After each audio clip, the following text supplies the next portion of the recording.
and gentlemen, we are live. We are live and back at it again, folks. It's a terrific Tuesday night. We are happy to be back with everybody as we bring you NXT, the fallout from No Mercy. Lots to talk about, lots to get into. Julia's here and so much more, folks. So strap in, strap on, grab your snacks, grab your feel good, get in that chat, click all the buttons, and welcome to the Wrestling for Life Network. Let's go!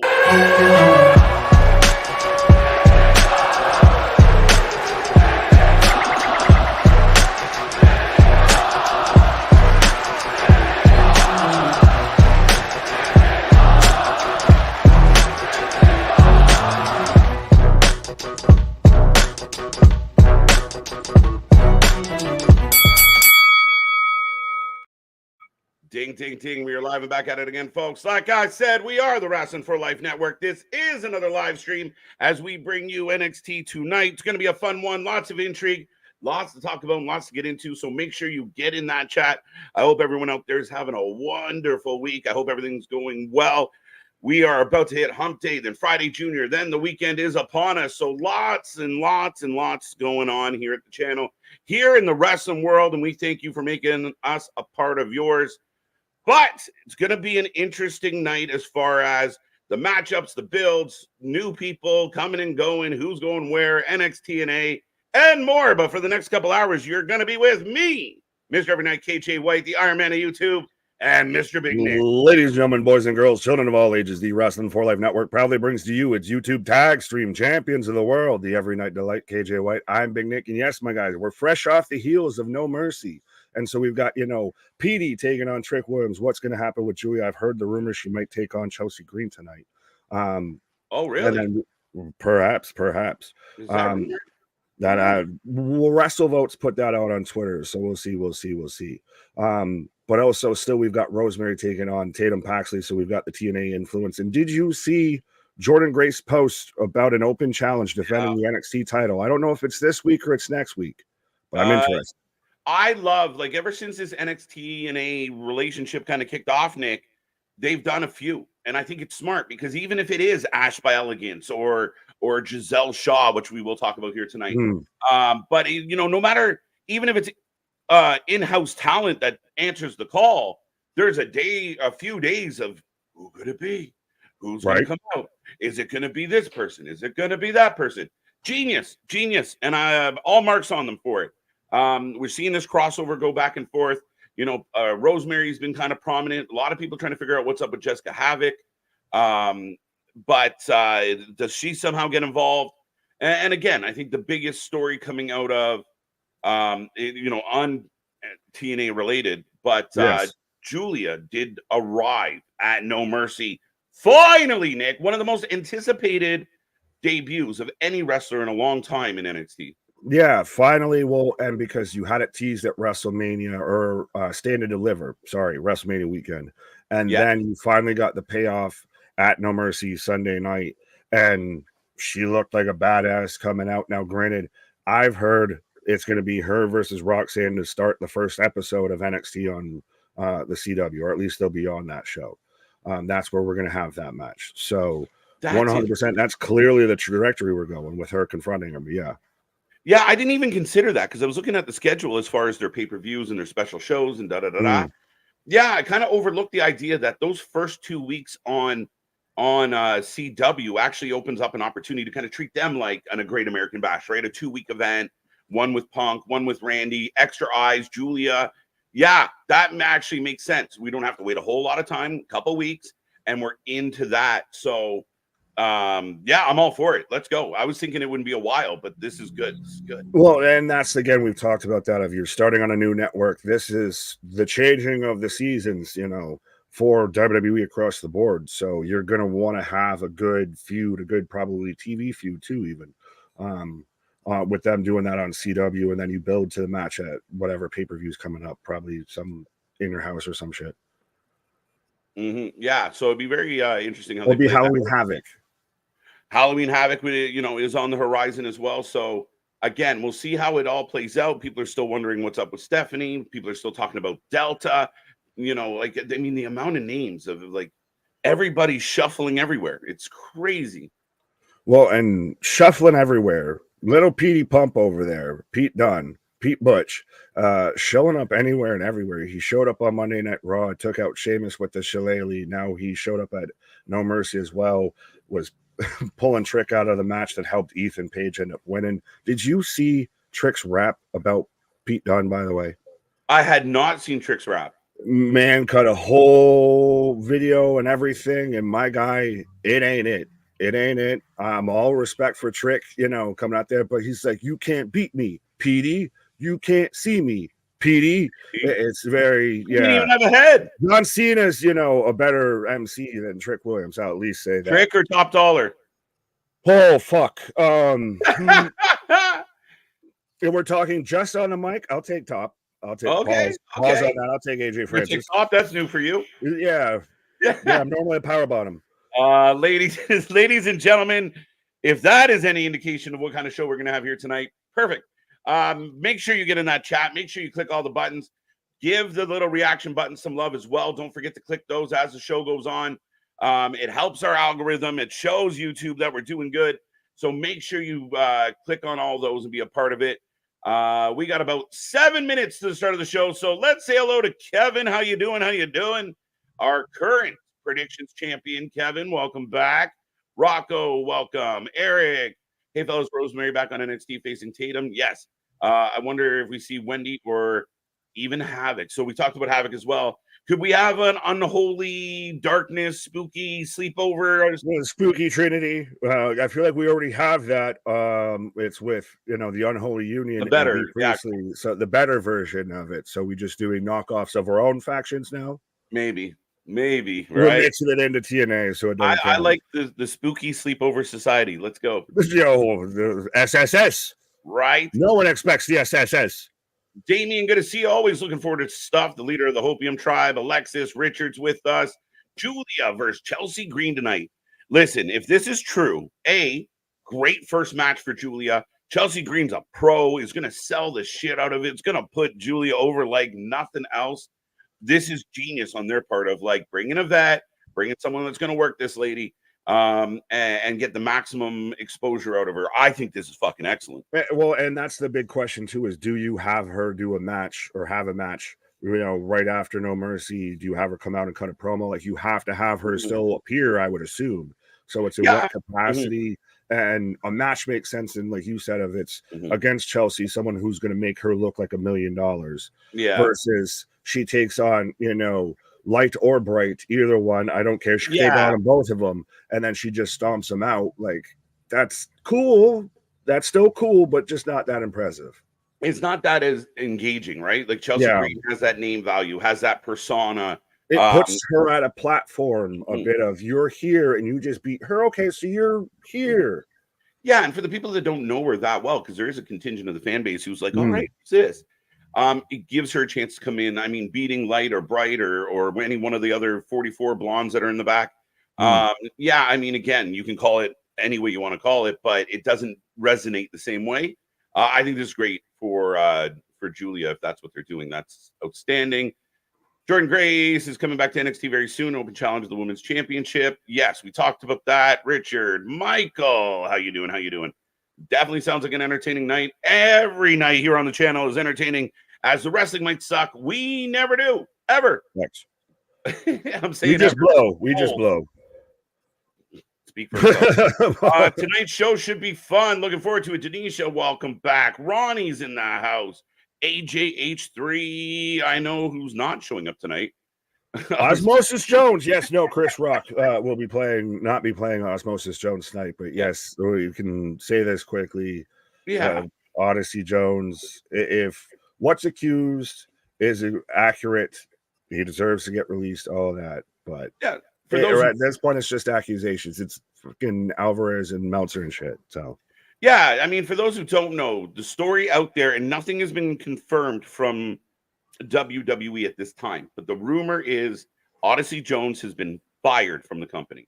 Now, I believe Alvarez is the only one reporting fired, so take it with a grain of salt. But the rumor is there is allegations of domestic abuse. We don't know it. We are not lawyers. We are not cops. We are not in the city. So we don't really have too much to offer everyone out there. It's unfortunate in the sense of this is a guy that got drafted like 2 years ago. We finally got him here. We finally got him on TV. People were pretty excited about it. And again, if he made decisions that impacted his life, other people's lives, and his career, well, that's on him to atone for. And we will find out more, folks. As more comes on the story, we will offer more. But there are lots of people out there on the internet that already have opinions and already have an input and don't know fucking shit. So we refuse to do that here on this channel. We've always done this. And this story will be no different. We're not going to dive into things that we're unaware of. The amount of people that act like they're in the fucking room during the interrogation blows my mind. Yeah. But that all being said, gave you a like, Ronnie. We love all the likes. People, hit the like button. Make sure you hit the like button. And again, click those little reaction buttons. Apparently they do wonders for us. Facts. Rizzo, happy NXTNA day. There you go. I think that's what it is at this point. That's why, we've even sold Anthony. He had to be here for No Mercy and everything like that because there's so much of a TNA influence in it. It's happy NXTNA day. It kind of feels like a blending, like it's like one show, like yeah, the rosters are open to both sides. We don't know what show, but everybody's available. Right, and we do already know that there's been some NXT talent that's shown up at the recent TNA tape. Hachu, God bless you. That's not an outfielder for the Cleveland Guardians. Well, they were the Indians, but yeah, not Hachu. But Boston, what up? Juan, what up? Breaking news: I hear rumors they're bringing back the hardcore title. That was Karrion Kross throwing that out there. Yes, do it. Karrion's boring as shit. Have a hardcore title. Not until you get to NXT. We can have the nice things. We can have all the attitude stuff when we get to NXT. That's why they had the meeting the other day about stop swearing on TV. Yeah, 100%. Again, the memo goes out of we're not there yet, people. And I told the fans this before, guys. If you think you're going to tune into Netflix and turn it on, it's going to be rated R, and it's just going to be like F this, F that, flip the bird, grabbing each other's crotch, we're not gonna go that far. They're still gonna want sponsors. They're still gonna want kids to watch. Maybe not aiming at the younger demographic where they have through the PG era, but they're not gonna go buck wild where it's now fucking TV fucking A. But they at least need to bring back one of the old school heavy metal-y entrances, forget the lies, the money, we're in it together. Nick, we could do a whole episode about the music in WWE trash and how it used to be iconic. I think a lot of it was because the wrestlers had so much input. I believe I could be wrong. But they were all unique. Even if you go back to the corny 80s and Hogan's music hit, you knew it was Hogan. Warrior's music hit, you knew it was Warrior. Ted DiBiase, all the way up as you got to Stone Cold. We need more epic entrances. There's nothing like that the glass breaking or the If You Smell. The music has been awful on the show. There's no big sting or anything like that. And I don't mean the wrestler or even the musician in that point that really gets you okay, this is where I pay attention now. Yeah. I'd go back to Papa Roach or whatever. Just give me something other than what you're giving. We're going out tonight. We'll get done every night. Even that, right? At least you knew. It was I have now. We're 8 o'clock. We rambled, folks. We will see everybody. What is happening? There we go. Where are you? I'm not ready yet. I'm stopping at together. I might be ahead of you, so once again. Okay, thanks. I don't know yet. But MDB, what up? I got forever. Okay. So hit play. Tell me when you get forever. I'm way past that. Let me know when you get Roxanne Perez on your screen. Oh, shit. Okay. Roxanne Perez holding up the belt. I just got the logo going away, so wait for me. I am waiting. I got the No Mercy highlights. Like I said, I'm waiting for Roxanne holding up the title. Ahead? I blame Canada. That is insane. Yeah, it's a long story. I'm mad at my country and what they're doing, providing my sports entertainment. There we go. We'll get to a commercial break. When we sync up, we can talk about it. So I'm still getting the replay, so hold tight. Right, I'm waiting. It's part of the replay. That's what I was looking for. Oh, it's part of the replay. My bad. I got Oba in the ring. Tony. All right. I don't know I'm if I'm ahead ahead of or you now. behind. So, All right, ladies and gentlemen, Nick and I are just syncing up, getting ready for the show tonight. You can play along as well. And Nick, when you get to the end of this video package, if you get there first, hit pause. Okay, right. Well, now I've got Oba, so I'm behind you. I got Jade. I've Okay, established I know I'm behind you. Tell me when you get Jada Parker. Okay. Some nights it's easy, some nights it's bumpy. Yeah, sometimes not so much. Anthony, what up? TNA. Jordan, hi there, everyone. Saturday is my birthday. Well, happy early birthday. I just got Jada Parker. Sorry. I think we're close. All right. Let's go. Nick gets distracted. I got to keep him focused. I'm like a squirrel. Shiny. What's going on, Anthony? How you doing? Happy Tuesday. TNA. As I'm getting the replay of Julia returning. I'm getting her walking out right now. Yeah. Okay, so we're like in the ring face to face.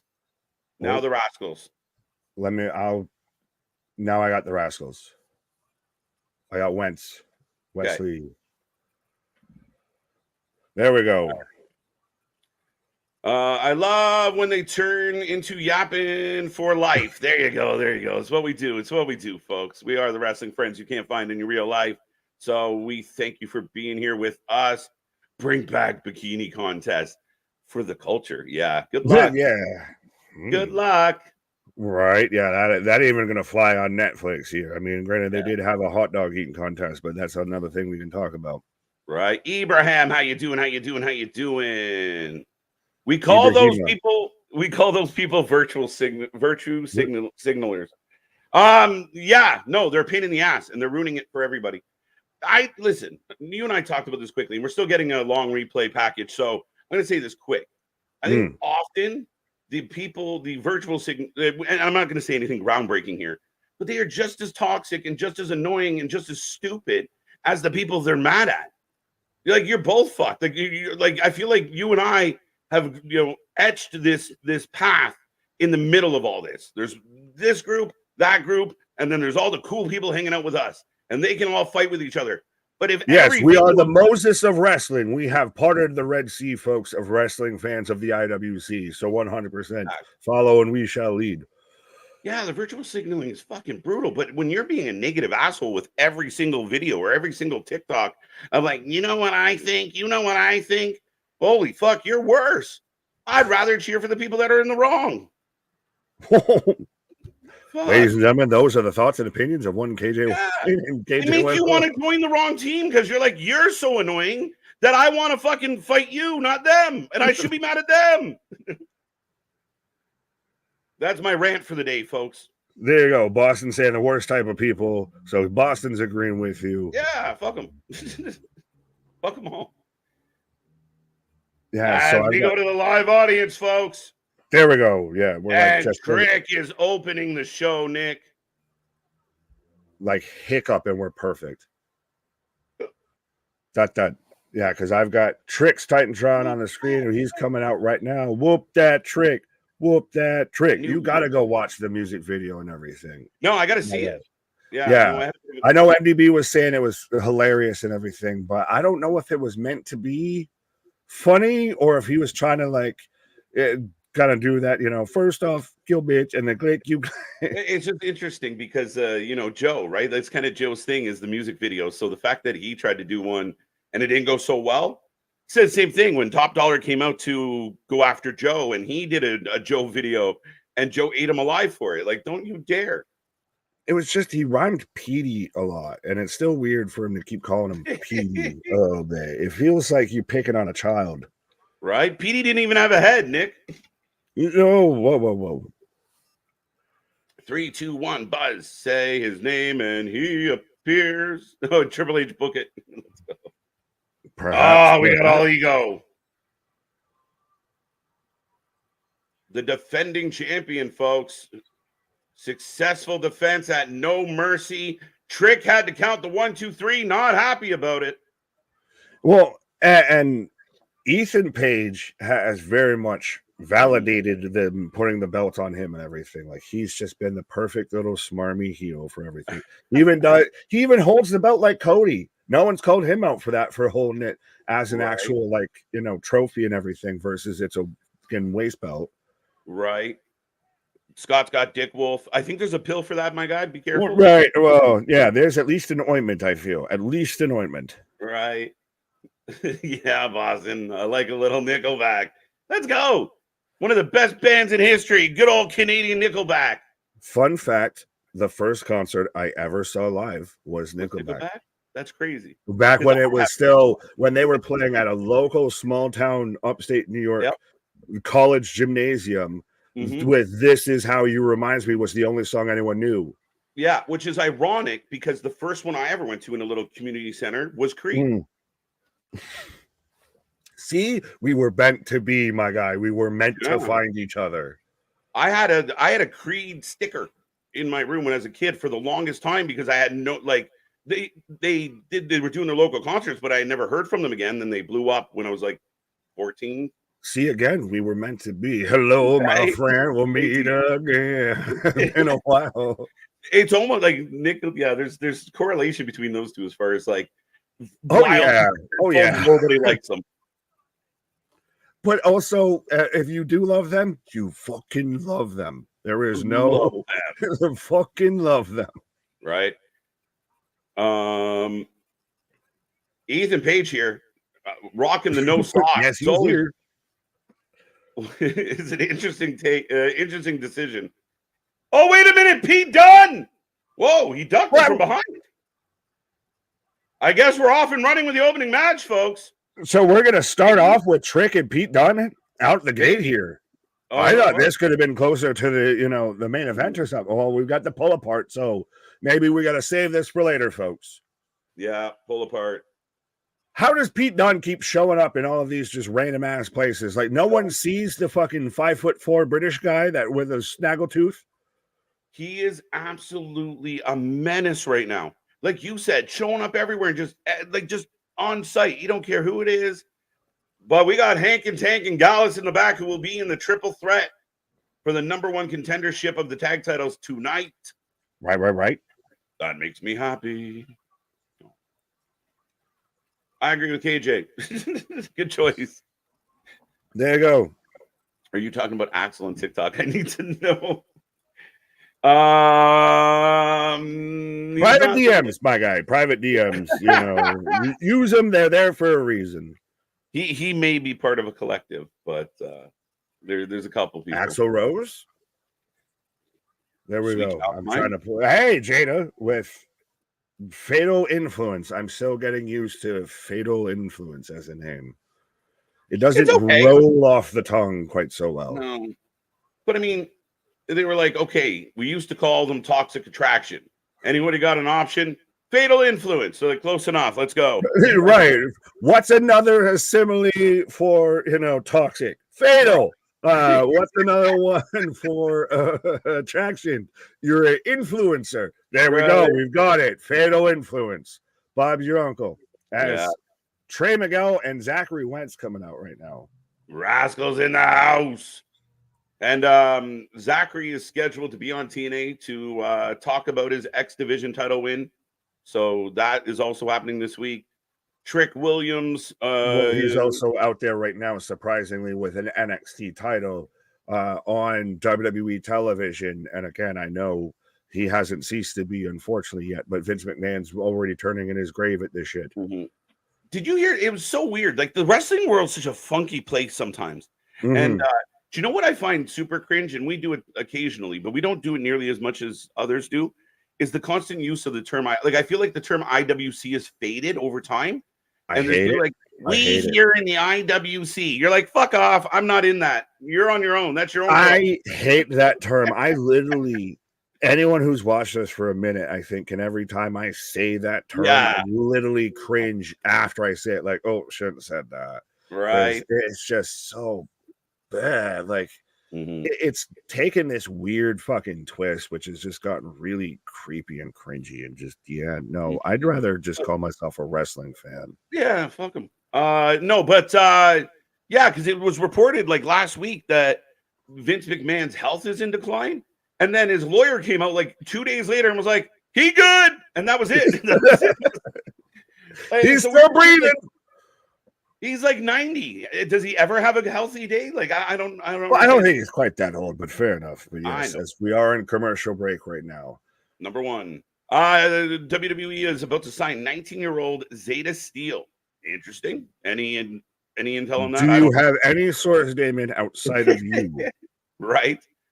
Did you create Zeta Steel? No. Right. Whoa. Odyssey Jones gone from WWE. Yeah, we touched on that. And again, if the accusations are true, he should be gone. And we'll find out what this whole. It's another wonky story.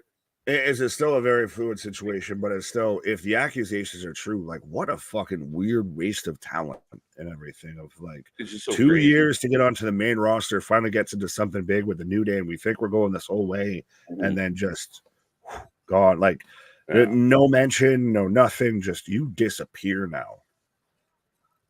Yeah, and again, there's been no official reports. There's been no arrests. There's been no charges. So again, we won't dive too far into it, folks. Everybody has their own problems in life, Lord knows. So again, I hope whatever the situation is, it figures itself out. And there's some way to move past, but it's unfortunate. What's up, Chambers? How you doing? Ronan, good to see ya. AJH3. So there's a single Bella twin now. Hit me up. See, that's kind of funny, but I shouldn't laugh. That kind of ties into what we were talking about, but you can have that. I'm going to touch on that. No. So Misfit Wrestling correcting us of Zeta Steel is from Marigold. Yeah. Okay, so yeah, I remember. I don't have a whole lot of info. I remember hearing that name of. She did an interview with somebody and just like started to like. I don't know if it was shoot or kayfabe or whatever. I still even hate using those terms of whether she was trying to be in character or serious, but she kind of went like dickish. So yeah. Interesting. I hadn't seen too much about her or WWE signing her or anything. So I guess if we get a source, we get a source. But yeah. Right. Yeah, no, again, I don't have a whole lot of intel on her. So thank you, Misfit Wrestling. We appreciate the additional information. HBK has ruined Trick, in my opinion. His train went from full speed to quarter of that. Triple H needs to save him. No, he needed to slow down. That's part of what we had talked about. Of that, as I've got Gallus in the ring, the wrestlers. So we're getting a tag match right now here. The train came out of the gate full speed, and the problem is it started wobbling off the tracks, and I think there was a bit of a regression to the average, and he got exposed. Well, and that's even how his matches go. So that's literally it's the same way when they went come see, come saw. I guess of literally, his matches go. I don't that probably didn't work right, but I said it. No, it did. It did. It just made me laugh. Fair enough, but that his matches really go super fast paced, but he's needed to calm that shit down and actually have tell the story through the match. Don't do 10 moves a minute, and the stories fit the same way. And you know what? His personality, and I don't want to take anything away from this kid. He was a secondary character. It's Hank and Tank. They're over as shit. Oh yeah, they're loving them. This new Hank and Tank took a few minutes, went back to the drawing board, and they've locked into something. They give me Public Enemy vibes, Nick. I think we've talked about this last week. It's especially the jersey. Maybe it's a little bit of the rat tail, kind of mullet, skullet thing and everything too. The Seth Rogen bodies and everything. But yeah, they're very much, they're a four lifey boys, tag team here. 100%. I feel like we kind of birthed them as Hank and Tank, and now to see them fully fleshed out as basically Public Enemy 2.0 warms the cockles of my heart. Right. All right, ladies and gentlemen, get in the chat. Let us know who you're taking for this one. Triple threat for the tag titles, or number one contendership of the tag titles. I love Gallus. I'm a big fan of the Rascals. This one's tough to call. It might be Hank and Tank. Hank and Tank. Hank and Tank. It could be. Because I think the Rascals win because it sets up an amazing match with Fraxium. However, I feel like Wesley might be lurking. I don't trust Wesley, and that's over. I like those seeing a heavy team like Gallus or I see what you're saying with the super fast paced work rate Yep. match, everything like that. Like we talked about, that's why I thought Motor City Machine Guns could show up. But you get a fast team like that with a heavy team that's going to just sit there and ground and pound and just smash you. I think it works. Now, granted, you'd have babyface versus babyface with Hank and Tank versus Fraxium, but I just got to pull for the boys. I got to pull for the lads. Hank and Tank need to win. I want them NXT Tag Team Champions. Right, and I do want to let everyone know they're doing the it's a triple threat tag match, but 3 men in the ring at a time. The only sensible way to do this type of match. Hallelujah. They're listening, folks. They're listening. The last time we had a triple threat tag match, you thought it was a tornado match because it was so chaotic. It was just fucking everywhere. Right. But at least that if you're going to have 3 teams, you have 3 people involved versus you can always see that the random weird situations of, so I tag in my partner now and cool. So I pin him, we win the match. Thank you. Yeah. Oh no, and again, like I'd have to be like, I'd kill me before I tag someone else in. What the hell? That doesn't make sense. I don't care how beat up I am. I'm not letting you win. Right. I might lose, but you ain't winning. Believe everyone wants to see a rematch between Knotman and Robin, and the Little Rascal says Steven Chambers. What up? But there was no previous match, Chambers. New match, debut match. It's never happened. Knotman and Robin wrestled MSK. That's not the same as the Little Rascal. Same but different. Right? Red Ad was saying anyone wearing jorts goes over. Yeah.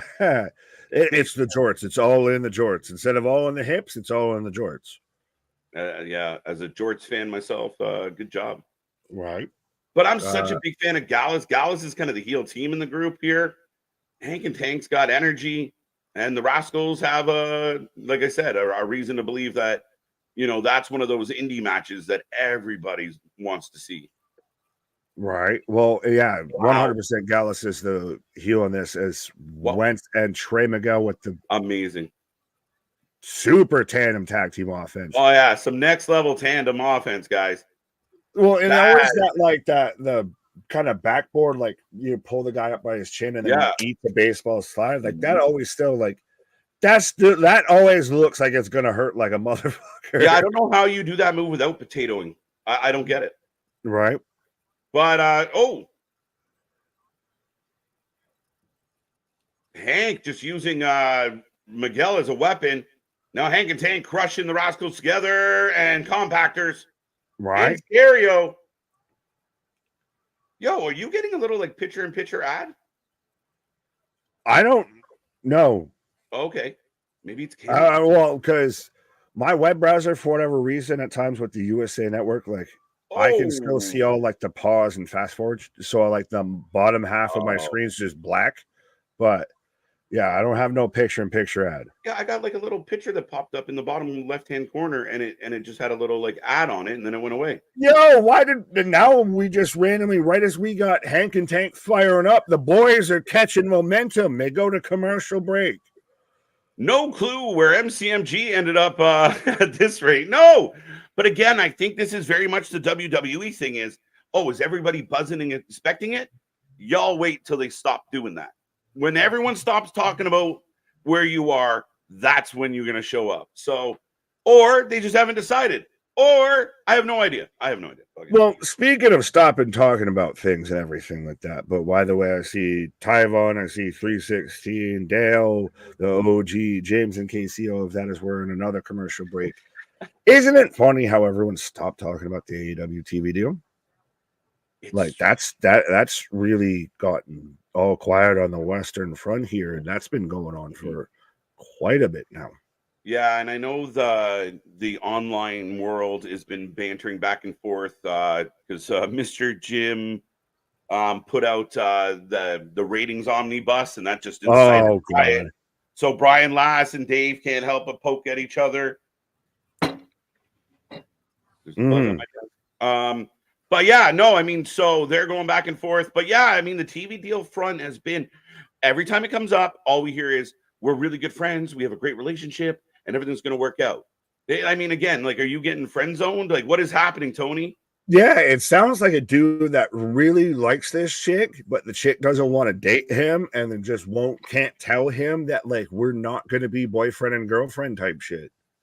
Yeah, it feels like, yeah, it definitely has that vibe of like Tony like calls and is like, hey, how's it going?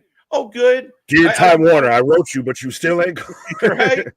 But everything's good. Like we're gonna get a deal, right? Oh, of course we're gonna get a deal. Of course. We'll talk later. We're still on for ice cream Sunday night, right? Oh, can we go on Tuesday instead? Well, this is like the third time you bumped me back. It's okay. It's okay. I still like you. We'll get there. Like, I don't know, man. It's fishy.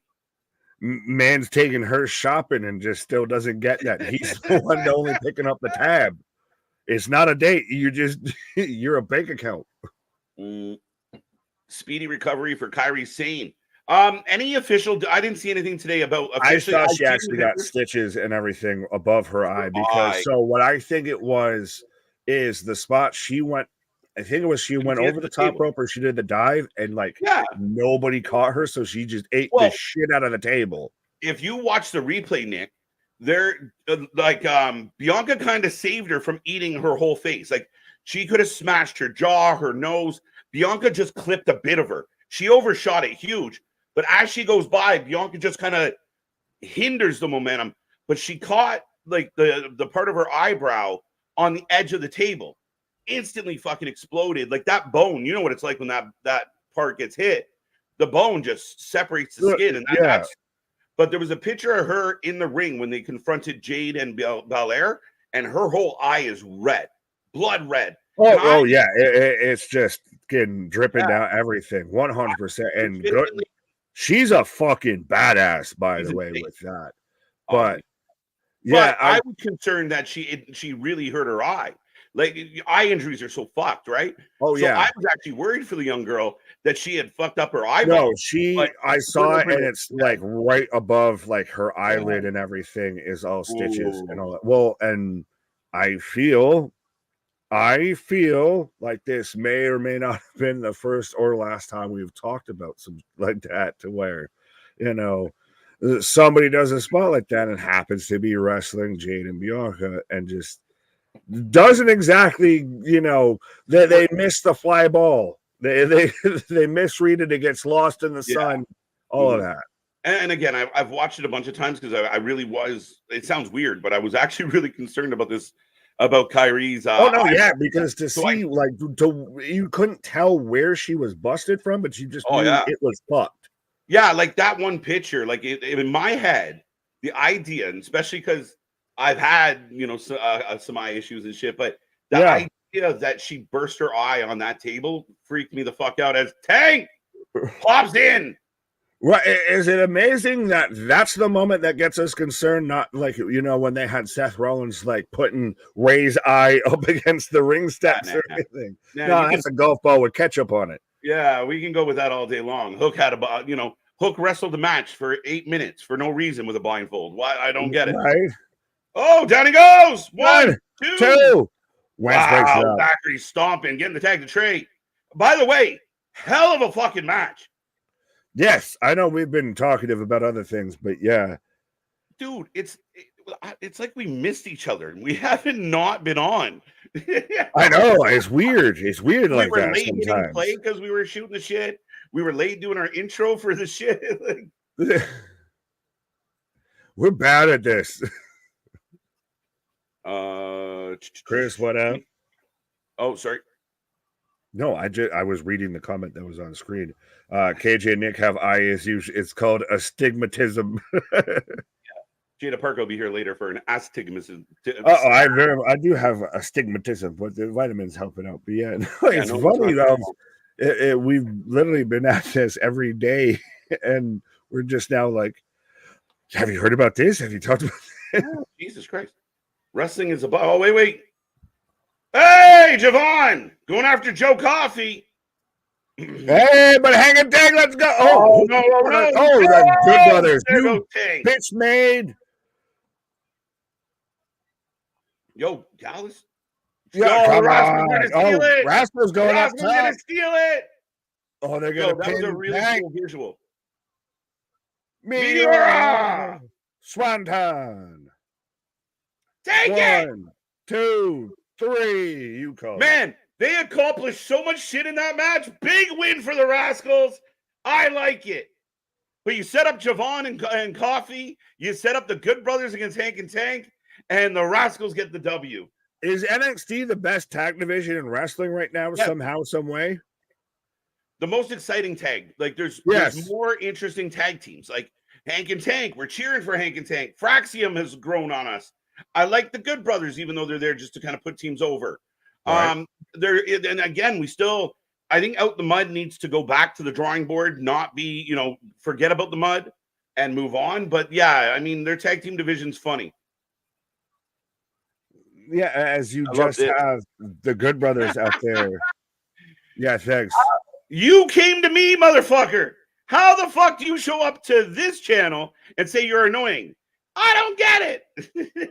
Maybe he's talking about somebody else. I didn't come to your fucking stream. Whoa, wait. You'd have to have one first. Oh, that's adorable. I love it. Rascals won. That's like crossing the street to bump into somebody and be like, hey, watch you got problem, bro? Clearly you fucking do. You showed up.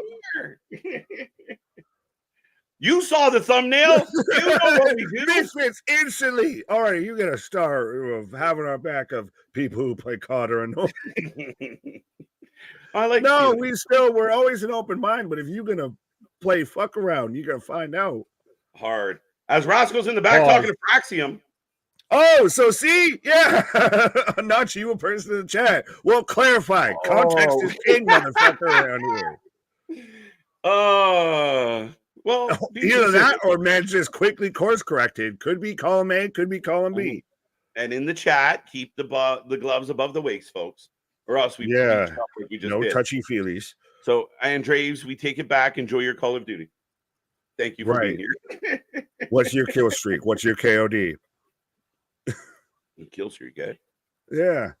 We will see Julia tonight. Yes, we will. As we got Lexis. We got Oro Mensah against Lexis King. Another guy that probably needs a name change. Oro Mensah. Maybe even Lexis King. I don't know when Lexis. I don't fully know exactly what to make of Lexis King. He's like, if Tiger King met Sgt. Pepper's, that's what Lexis King is. I feel. Yeah, that's a good way to throw it. He's out here. He's very shot through the heart and you're too late. But he's out here with just the super tight fade and everything. Like, what the fuck's going on? I think that we see it a lot with independent wrestlers, younger wrestlers. They put on a character. I want to be this guy. And that's what I think Lexis King did coming in here. I do think they're working on it. I would not give up on him. There's a lot of talent there. There's a story to be told. But he has struggled because he's very much of like, I'm this rock and roll character. We're like, we don't believe you. What about you is rock and or roll? Lexis King on a moving throne in West Philadelphia. Born and raised on a playground is where I spent most of my days. KJ and Nick, I wanted to see sorry for my comments about Raw, the Judgment Day last night. I thought last night's booking was a joke. Don't be sorry. The only time you have to be sorry around here is if you're a dick, which we just were to somebody. So we're sorry. We're sorry. We're like the BP dude on South Park. We're sorry. We're sorry. Yeah, don't be scary. Listen, I understand why you were mad. I don't think the booking was a joke. I think there's a rhyme and a reason to it. I think we have to give it time. As much as this week, but again, at least this week, I mean, it's weird because you're on the opposite end. A lot of people went home happy because the Terror Twins keep running amok. There will be a snapback. There has to be a snapback or the story dies. Yeah. What is the shopping center without a lids to sell you a snapback? So there has to be a snapback. Right. Lexis King's Lonely Hearts Band. Yeah. Andre, that's dope. Go Trailer Park Pimp Lexis King. Let's go. J-Rock. Right? If it could happen to me, it could happen to you. Lexis King has a worse beard than Fidel Castro's son. Fidel Castro, not confirmed nor deny. Mm-hmm. Yeah, they could they could shut me down for agreeing with that. No, yeah, no, that's funny as shit, by the way. Shout out to Castro's son, asshole. WWE be bitching about Swerve's contract. Gilly, hold on tight, saying AEW is screwing the business, and this is because Tony Khan is paying him more than they would, and blah blah blah blah. Nick, you and I have already talked about this, but I want to make sure, Gilly, you understand real quick. Nobody from the WWE has been quoted as saying that. Just be very clear. This is assumption. This is rumor reporting. Nobody. Have you heard a report from anybody in the WWE? Depends on how much you want to validate a Meltzer report or a fight. We don't. Fuck them. I know. Well, Christ, we have merch. We're doing it to raise money for things too, as well. But this to me screams a little bit of, and I do. Well, on one hand, it does make sense in a business sense of any fucking sports team. If you're going to pay the fuck out of somebody, that's probably not worth that. You're changing the market value. Mm-hmm. But I think the reporting behind this is very much. Yeah, I know. You're doing it this time. That's interesting. Well, you were talking, so I just. That's fine. But to me, this is very much like Chris Farley talking to Adam Sandler outside of the bus in Big Daddy and everything. Oh, yeah. Very much of like, WWE is really not happy about what AEW is paying Swerve. No, they're not. Yeah, but I know I have this one source. No, you don't. Yeah, but it would be crazy if they did, right? Right. That's what that is. That's what that is. That's all of Dave's opinions at this point are. That's all of the stories from Dave is. What I think happens is Dave gets in these chat rooms or in these message boards. As Trick is in the back, he's pissed. Dave is a chat board. Who in the not Joe Tessitore looking ass is this? Oh, Pete Dunne just shows up and beats up. Dude, this is good shit. It's when I see you on site. The bruiserweight is back in full effect. He's literally out here of just if it moves, I strike it. Like if it moves, I kill it. Type of shit. Of he shows up on Monday, he shows up on Tuesday. He wakes up and chooses violence every day of the week. This man just is violence. Here comes metaphor. Listen, and I'll get back to the comment below in a second. Putting him with Pete Dunne, going back to Boston's comment, because Trick kind of got ahead of himself with the hype. And his skills weren't quite where the hype was. Pete Dunne has been excellent for this. It's even the punches in the fights look better. He looks cleaner. He doesn't look as. We'll see what the match brings. Right. Aura in the ring. Yeah, sorry, I was popping for Meta 4 or at least Meta 3. We don't have no M, so it's Meta 3. But I'm a huge sucker. Pause. For Jakara Jackson and Lash Legend.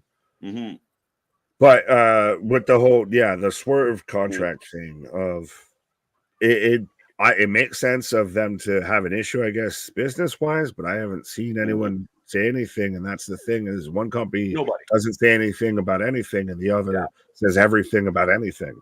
Yeah, so ladies and gentlemen, one company's super professional, the other one's a little bit Wild West. We are off and running with Lexis King and Oro. I mean, Nick, it's funny because Oro is like having a stoner girl come over and hang out. Just an L away from Oro. Whoa! What a bump. Anyway, no, again. Folks, we haven't made it to Netflix either yet, but we're good. Shit, good point. But Meltzer, I think he gets in these chat rooms and he'll get in like a debate or somebody will give that opinion. And then Meltzer will turn that random, nobody, faceless opinion into like a report from the WWE, which is bullshit. It's true, though.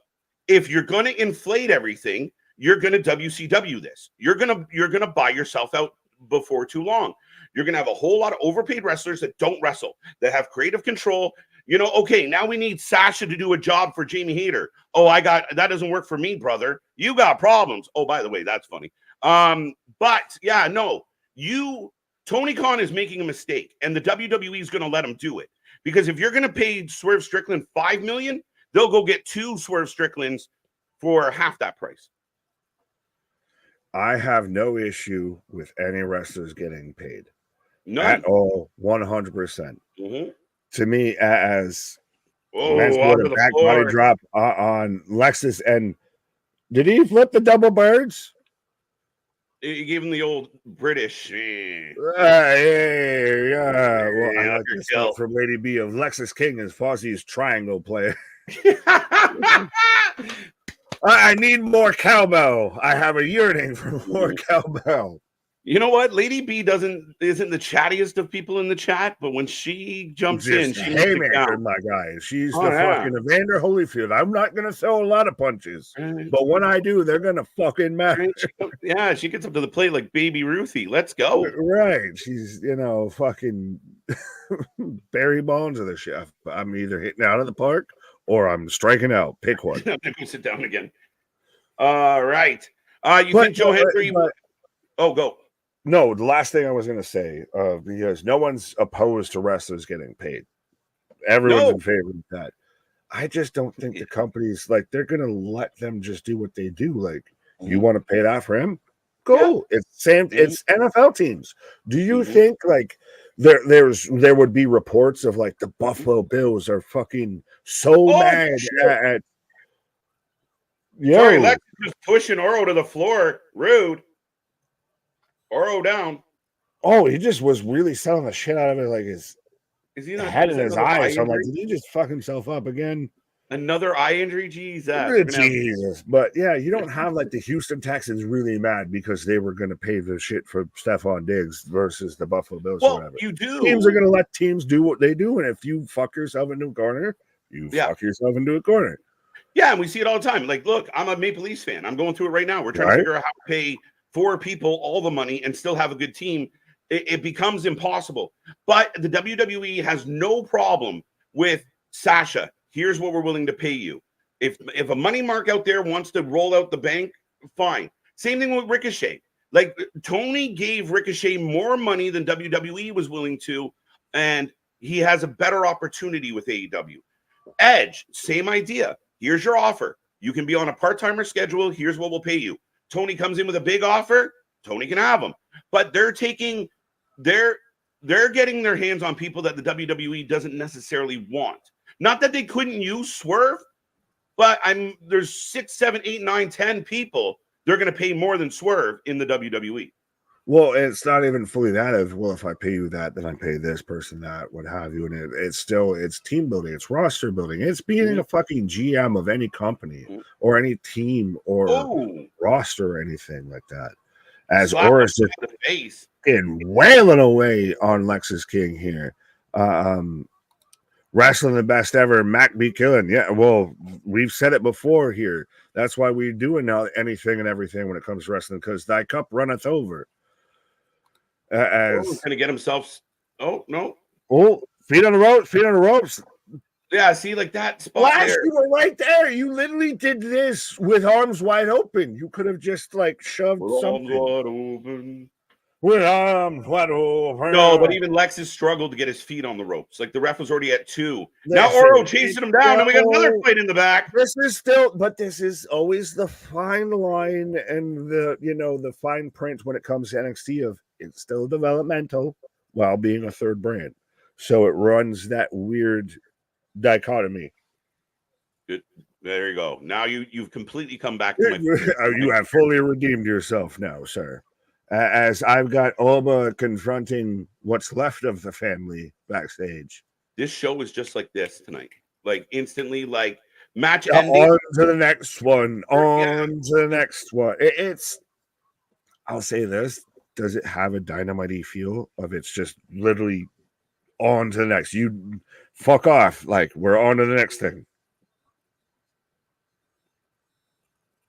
Oh, Tony's sticking up for Rizzo. Well, yeah, she does. Like, I like her, but it's such like overacting shit. Like, it is such. I'm meant to play this Jersey Paisan because you constantly sneering and snarling and. I think we're getting Stacks and Oba. So this is going to continue. This man about to get hurt. Somebody's going to get hurt real bad. Right? You better bring that crowbar. Right, as we're getting Tatum coming out here, so we're about to get Tatum versus Rosemary. Let's go. Right. What bar are y'all kicking it at? This is the Wrestling for Life bar? and lounge. Welcome. Absolutely. 100%. We're out here doing our best version of the Club Shay Shay. We're the Club Shay Shay of wrestling out here. As we get Tatum Paxley, like, see what I mean? The show's just like the next thing.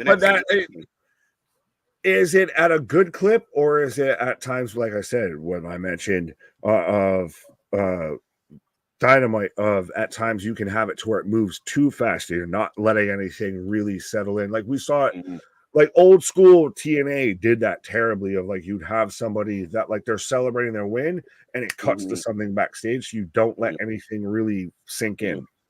No, I mean, I don't feel that they've gone that route, and especially because some of the stuff I don't like. Like I didn't like that Lexis King match. Didn't like the ending of it. But by the time I go to talk about it, we're already got Oba in the back. And then, I can't even believe you said it's not breathing a lot, but you don't want some of this shit to breathe. All you gotta do is breathe. Ronan's 2-0, wrestling the best ever.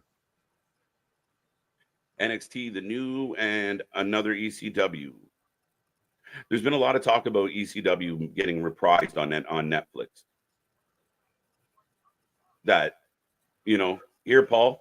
I'm on one hand, don't do that. Don't give me hope. I have like best of like DVD collections and everything. Oh yeah, ECW, like 100%. That's everybody had like a certain generation had Ring of Honor. I had ECW shit. And, but then you got the ECW on Sci-Fi to where the opening match is Zombie versus Sandman. So welcome to the Club of Kayfabe. We have beer on tap. That used to be a fucking like tagline. Club Kayfabe. I like it. Yeah, wait. You keep talking. I'm going to try and find that so I can start. Right there. I highlighted it. ECW coming back. Yeah, so there's been a lot of rumor of imagine giving Paul Heyman, hey, Paul, here's 20 athletes that we're not using. Take Karrion Kross, take, a handful of other people, especially young and up-and-comers, and you can do whatever you want. It's yours. We won't fuck with you. You want to set the place on fire? Do it. You do whatever you want. Just don't get yourself kicked off Netflix. Have fun.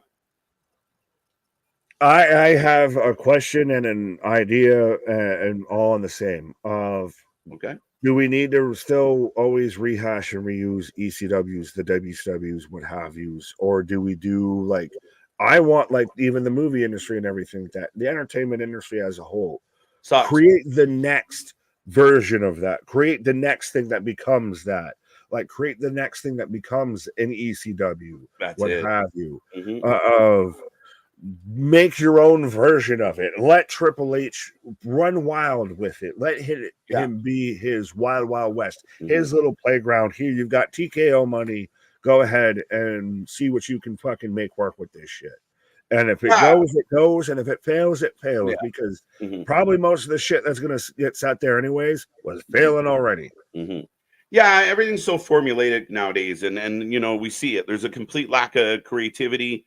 And those who are truly creative kind of get stymied by all the parameters and what you're allowed to just ask for an AEW and just wished it didn't suck.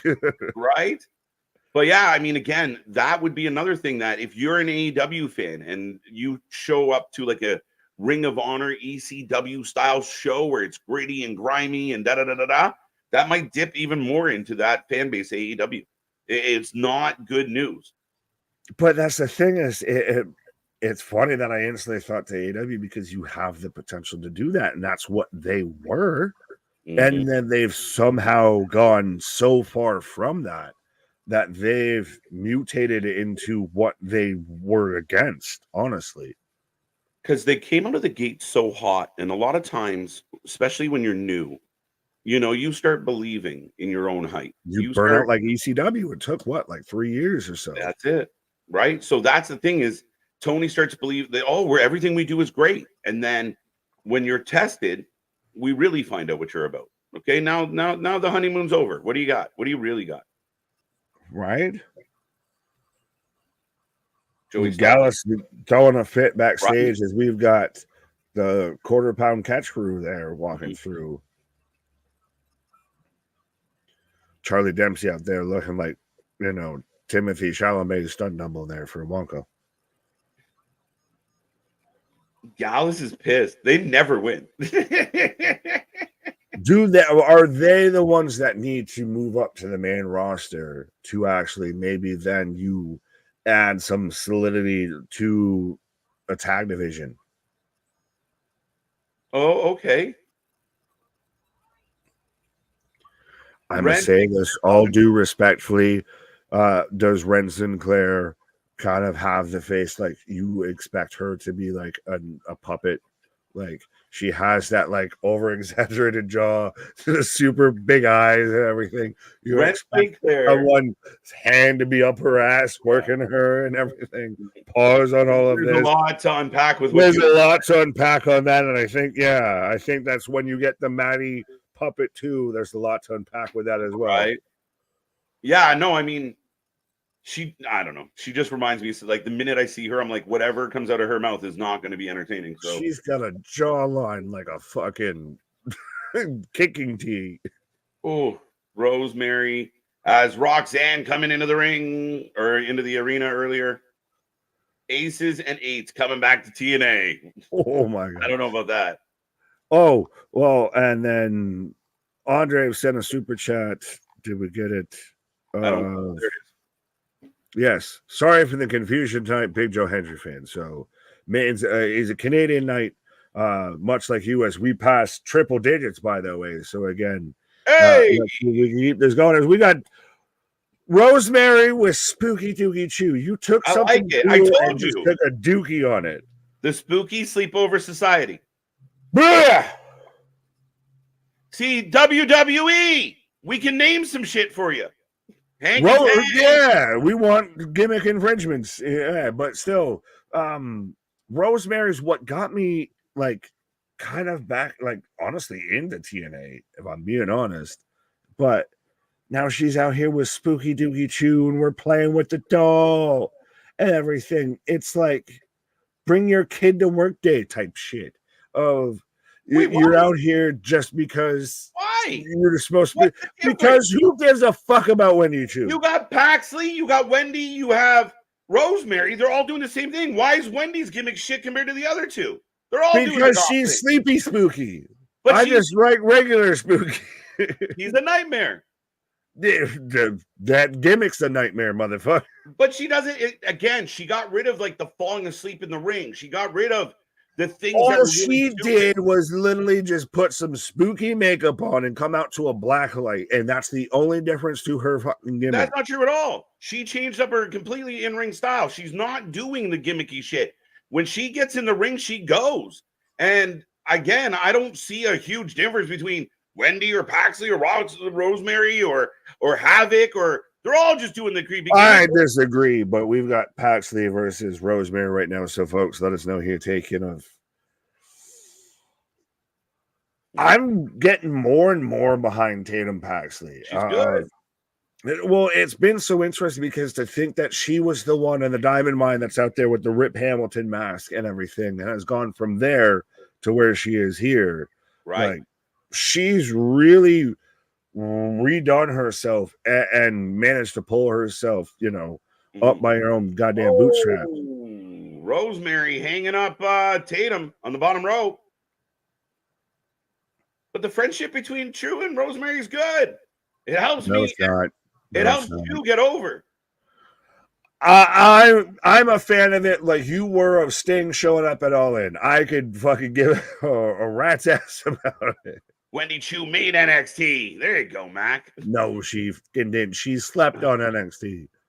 The sleepy gimmick was bad, and I'm glad they changed it. I wish they would have changed it more, but what she's done since she's been back has been good. She pops up, she chokes people. I got no beef with what she's doing. You saw though her character work and like what she was capable of when she's out there with Xia Li. That was shit. And everything, right? But no, I'm not saying she had to go back to that. But you see what she's got the potential to do, and instead you're going to sit here and she's what's wrong with sleepy? You're saying her in pajamas is better than her pretending to be a 300-year-old. I'm not saying it's fucking. I'm not saying one's. I'm saying that she's got character depth. You could do fucking something outside of just pajamas. But it's not really about the pajamas anymore. Like they're not leaning. Like she's not falling asleep. It's not part of her move set where she's doing sleepy elbow drops. She's not narcoleptic anymore. Like they got rid of a lot of that aspect. Now she just now makes me narcoleptic. As by the way, we do still have Tatum and Rosemary, so we're talking more about the person on the ring side than we are of anybody in the ring. So who's doing her job? Good job, Chew. No, because it's that insulting, it's that aggressive, it's that egregious. How? I mean, again, like last week, she popped up and grabbed Kalani by the throat and choked her out. There was no silliness. There was no, the only thing that I guess you can hang on is she did it in pajamas. Okay, fair enough. Maybe we get her some ring gear. That was some ring gear, some personality, some story. Yeah. But you just said she has, like, she's got perfect, like, there's tons of personality with this. Where's the lack of personality? She got more personality than Tatum. Tatum's trying to figure it out. And Tatum's really good. But Wendy's got plenty of personality. He busted by Paxley on the Rosemary. Good answer. KJ Big Nick, quality of SmackDown is really starting to reflect the ratings because the last 2 weeks, 2.04 and 2.05. Oh, there you go.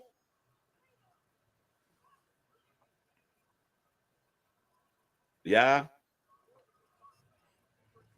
That's a fair argument, AJ. Wait, what? Just SmackDown struggling a little bit. Well, we've talked about that of it. Mm-hmm.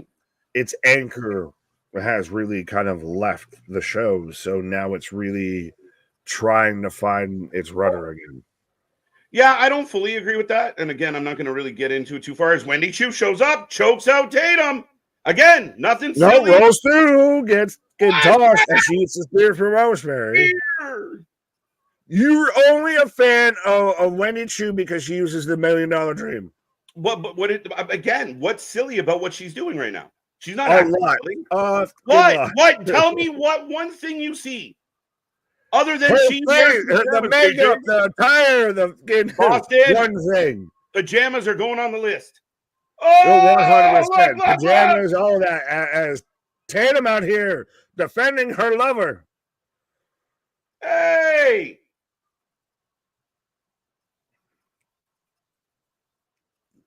Yeah, Lear and Tatum with the warm embrace. I love it. Now he'll turn and just kick her. Bird Lady, Paxley, reunited. It feels so good. Up like, guys, I'm gonna be for a while. So they're gonna be a tag match between Rosemary and Chu taking on Valkyria and Tatum Paxley by the looks of it. Right. Pete Dunne still angry. Pete Dunne out here just angry as shit. There's some points there, but I think you're leaving out big chunks of the show, AJ. I think you're ignoring the fact. Oh, here we go again. I love this shit. Again, it's always on site. Can't get any points across tonight with this show pace. I love it. Ava's here. And no navel. Naval rain. It's pretty close, though. She's very hot topic tonight. My guy, she's starting to, She's hot topic. Almost starting to make me wonder how it might be having, Dwayne as a stepdaddy. Father-in-law and shit. Yeah, you just start licking that upper lip. Whoa, now. Yeah, Rosemary for the That was an aggressive ass statement to say. Nikki Cross and Spooky Chew is the same thing. No. What is the difference? No. What's the difference? Tell me the difference. What's the difference? It's fucking pajamas. What is not serious about Wendy Chu? Pajamas. Your opinion on Chu is an old Chu. It's not the same Chu. No, she still comes out in pajamas. I feel like this is literally she came down in a bubble, bro. If she came out with a dress and a white mask on, she'd be okay.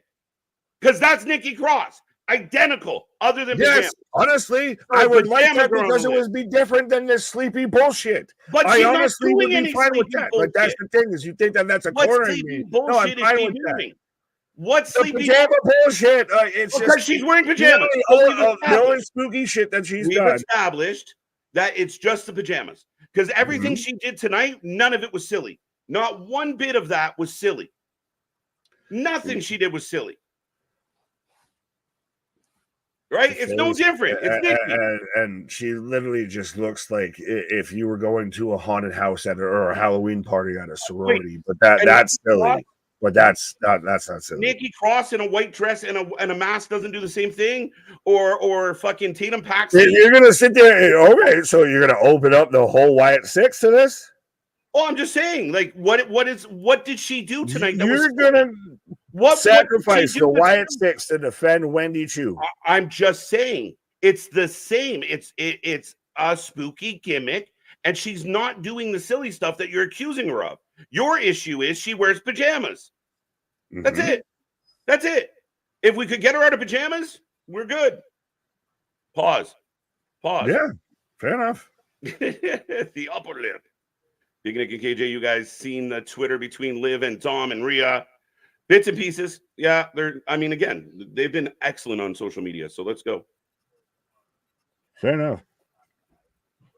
Yeah, no, I haven't seen any of it, honestly. The most I saw was Dom sharing a picture from Clash of the Castle to where it had him on one side of it and had Liv on the other side. Like, see, it was destined to be. Right, Nick's bad take streak. Stop. Thanks. I need Anthony to referee this argument. Yeah, we're ding, ding, ding. It's so funny. The funny things that, like, Wendy Chu is going to be the point of contention. It was at No Mercy. That was, and even during the predictions, it was Wendy Chu versus Kalani. That was the hottest contested argument. Listen, for me, it's just I got to give credit for what the person is doing right now in front of me. When she was coming out narcoleptic, I was pissed and I was saying it out loud. But again, I watched her tonight. Nothing in the ring has impressed me as much as I guess it has with you. So but I'm not overly talking. She is a strong wrestler, but her match at No Mercy was good. And again, what she did tonight wasn't silly. It was, she came out to the ring, she supported Rosemary, she slid in, she choked out the baby face. She wasn't pretending to be asleep at the side of the ring. She wasn't like dozing off. She's just serious and about business. She's there to fuck shit up, and I got to give her credit for that. So if the gobbledygooker shows up and hits a spine buster and a Canadian destroyer and everything like that, if he puts it on, I got to give him fucking bullshit. I can't hate him because it's all on what you do. You are what you do. So when you have a really good talent who's doing stupid shit, it doesn't work. Ask Chris Jericho. I'm just going to leave it at the fact that you had to bring up Chris Jericho to defend Wendy Chu and just, we're moving on. We've still got NXT going on. Not sure I can do that. Like I said, I think it just comes down to the pajamas. She has knee pads under the pajamas. She's automatic valid. Fuck you, FDB, you traitor. As we're getting a replay of everything, we'll highlight the screenshots, the shit you'd see in WWE magazine. Anyone remember that being a thing? Where you have to get WWE magazines where you're shit like that. To where I love that. Like the pictures from like the pay-per-view. So like that's how I found out Nash and Hall fucked over Goldberg is because I saw the pictures of him. Wait a minute. Jordan Grace. Yes, but so is this week or is this next week? For the debut on C-Dub. No, she's saying with it being USA, with it being NXT or WWE week, because everything on everything WWE is airing on USA, like we talked about it. Raw, NXT, and SmackDown are all now airing on USA Network. You're right. I misspoke.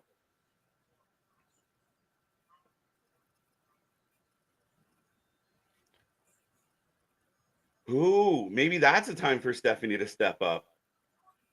It'd be interesting as shit. I'm just wondering the win-loss record between Jordan Grace and Jonathan Gresham. She whooped his ass. I don't give a fuck. Pete versus Trick right now. Yeah, right now, I guess. Ava's tired of them fighting all over the arena, so they just said, well, I would too. You get the fuck out there and solve it. I'm sick of you making a mess in this house. You get the fuck out there and figure it out. You got a general manager standing in the back in a mini skirt, a fucking long sleeve halter top, caked on black makeup, and Nick's like, this isn't bad. Another lady comes out in pajamas. Nick's like, burner, fuck it. Are you kidding me? I didn't say burner. I didn't say burner. First off, Kill the Your witch. Honor, and also pajamas versus actual like attire. I'm sorry that you don't want you are so upset about Ava Rain's attire. You're the way you are with Ava's attire is how I am at Wendy Chu. Oh, the pajamas. Yeah, I agree with you. She just doesn't look like she's in charge of anything. If that lady started, see, and that's how I feel about Wendy Chu. But now, Wendy's not in charge. I'm glad we can come all the way just a character. You can't hold them into like Wendy's just a lady, just a character. Like that's her character. Ava's being presented as a general manager. All right, There's miles of difference. We've got Trick and Pete Dunne going on right now as Pete Dunne's trying to like stretch out into an armbar. Pete and Trick now. Yes, we're off and running. Who you taking? Who you taking, folks? Who do you got? Hey, Ethan Page walked in backstage and he doesn't have to do the weird sideways. No. Look from over here shit. I feel like they've stopped that lately. Like more and more. Yeah, they realize people's eyes don't work that way. Yeah, it's stupid. Right.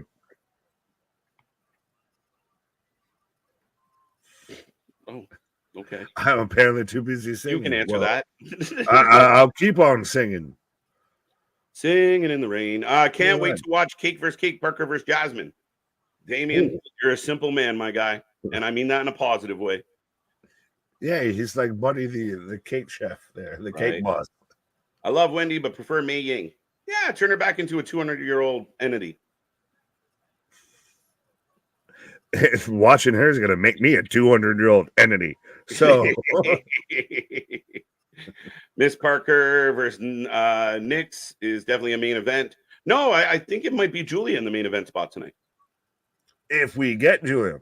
That's a good point. I feel we have to get Julia, even if it's not the match versus Chelsea or anything that we heard the rumors of. It's got to be at least her cutting a promo, her something. Like she can speak, like she does well talking English. That's kind terrible to say that. I was finding the best way and it still came out wrong. Right. But she can cut a decent promo. She's not going to be out there of, that it's, a drawback there. Yeah, Cora is not coming back. She joined the adult business. I think that's rumor. I don't think that's been verified. She's been using enhancers.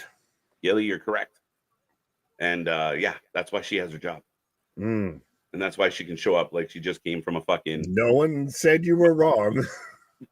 She shows up like she just came from an all ages club. What the fuck is an all ages club? Like, That's so I'm gonna have like some dude that's like 75 up in there with next to like somebody who's like 18. What the fuck? Yeah, not cool. That's why I mean, whoa. Is the show taped? Not to my knowledge. No. Why would it be? Enhances, baby. She looks like a completely different young lady. She has completely reformed herself. She's ready for a ship to go down because she's got flotation devices. Okay. I hope this match ends this feud. I'm not a fan of Pete Dunne having two active feuds at once. Let him focus on Sheamus, especially since he's on the main roster. Nah. Go ahead. Nah. I think we talked about Pete Dunne's just a fucking menace. He's a menace. And I think that helps his character a bit. That's my only argument. And again, I think because like the WWE is very aware that only a portion of their fan base watch NXT. So they're helping Trick. And if I had to choose, Trick's development right now is more important than a feud with Sheamus. 100% agree with that. And it does give a validity and it helps have Trick. It helps. Yo, is your stuff glitching? No. I just went to commercial randomly. Like it was all over the place. Are you on Oh, commercial? I got Pete Dunne out here just dropping a little tear. Now I go to commercial. That was so But weird. I think it's much more beneficial for Trick to have a feud with Pete Dunne than I know it makes sense for Sheamus to have a feud with Pete Dunne, and it's still you could do both to an extent because Sheamus is in the back nine. We know. But yeah, I don't think that there's a real big issue or big, discourse about, him doing kind of both feuds. Right. It gets pizza done more time. We want Dante Chen. Do you remember when they hyped him up for a week and a half? You know who's going to be hyped up when he comes back is Tavion Hines. Yes. He's done really well over there in Noah. Folks, we are on a commercial break. I will take a second to remind everybody we are here all week long. We're back tomorrow for Dynamite. Of course, All Out on Saturday. Do not miss that one. We are looking forward to it. Friday, we got another mega stream on Friday with a whole bunch of shit going on, including Collision, SmackDown, Rampage, and maybe more. We got lots coming your way, folks. Make sure you be a friend, tell a friend, and make sure you get in that chat. I got 96 people with us right now. Let's get back to triple digits. Take our link, share it with everyone you know, whether it's on Facebook, Reddit, socials. I don't care where. Spread the word of the Wrestling for Life Network. We are heading towards 6K subscribers. We want 10 right now. We want it now, not tomorrow, now. So please help us out. Right, 100%. Absolutely. We want Brooks Jensen. No. I like Brooks. You give me some Brooks. No Malone. I don't want to be with you. I'm over it. I feel like they fucked it up. Oh, they fucked it up. Well, that tends to be halfway a bit of a thing when it comes to NXT. Dante Chen is a hologram. That's the best shit. Well, speaking of talent that AW has, that's one that they overuse versus ones that they underuse. Where the fuck is Shane Taylor? Where the fuck is Konosuke Takeshita? Like, why aren't they being used on anything, especially rolling into All Out, what have you? Like Shane Taylor is built to be bad. Go ahead. No. I was finished. I was going to say Shane Taylor's been built up. What Shane Taylor's promotion has been built up to be a badass, and I think by the time of everything that you could have done with Takeshita, he should be one of your top guys. Like you should have Danielson versus Takeshita at all before you have Danielson versus Jack Perry. Jack Perry. Listen, I'm really excited for All Out. I actually like the way the card's shaping up. And believe it or not, I think Danielson's going to get a decent match out of Jack Perry. I think we're really going to be surprised at how that match plays out. Jack Perry's biggest problem is his personality, his attitude. You don't believe he's a tough guy.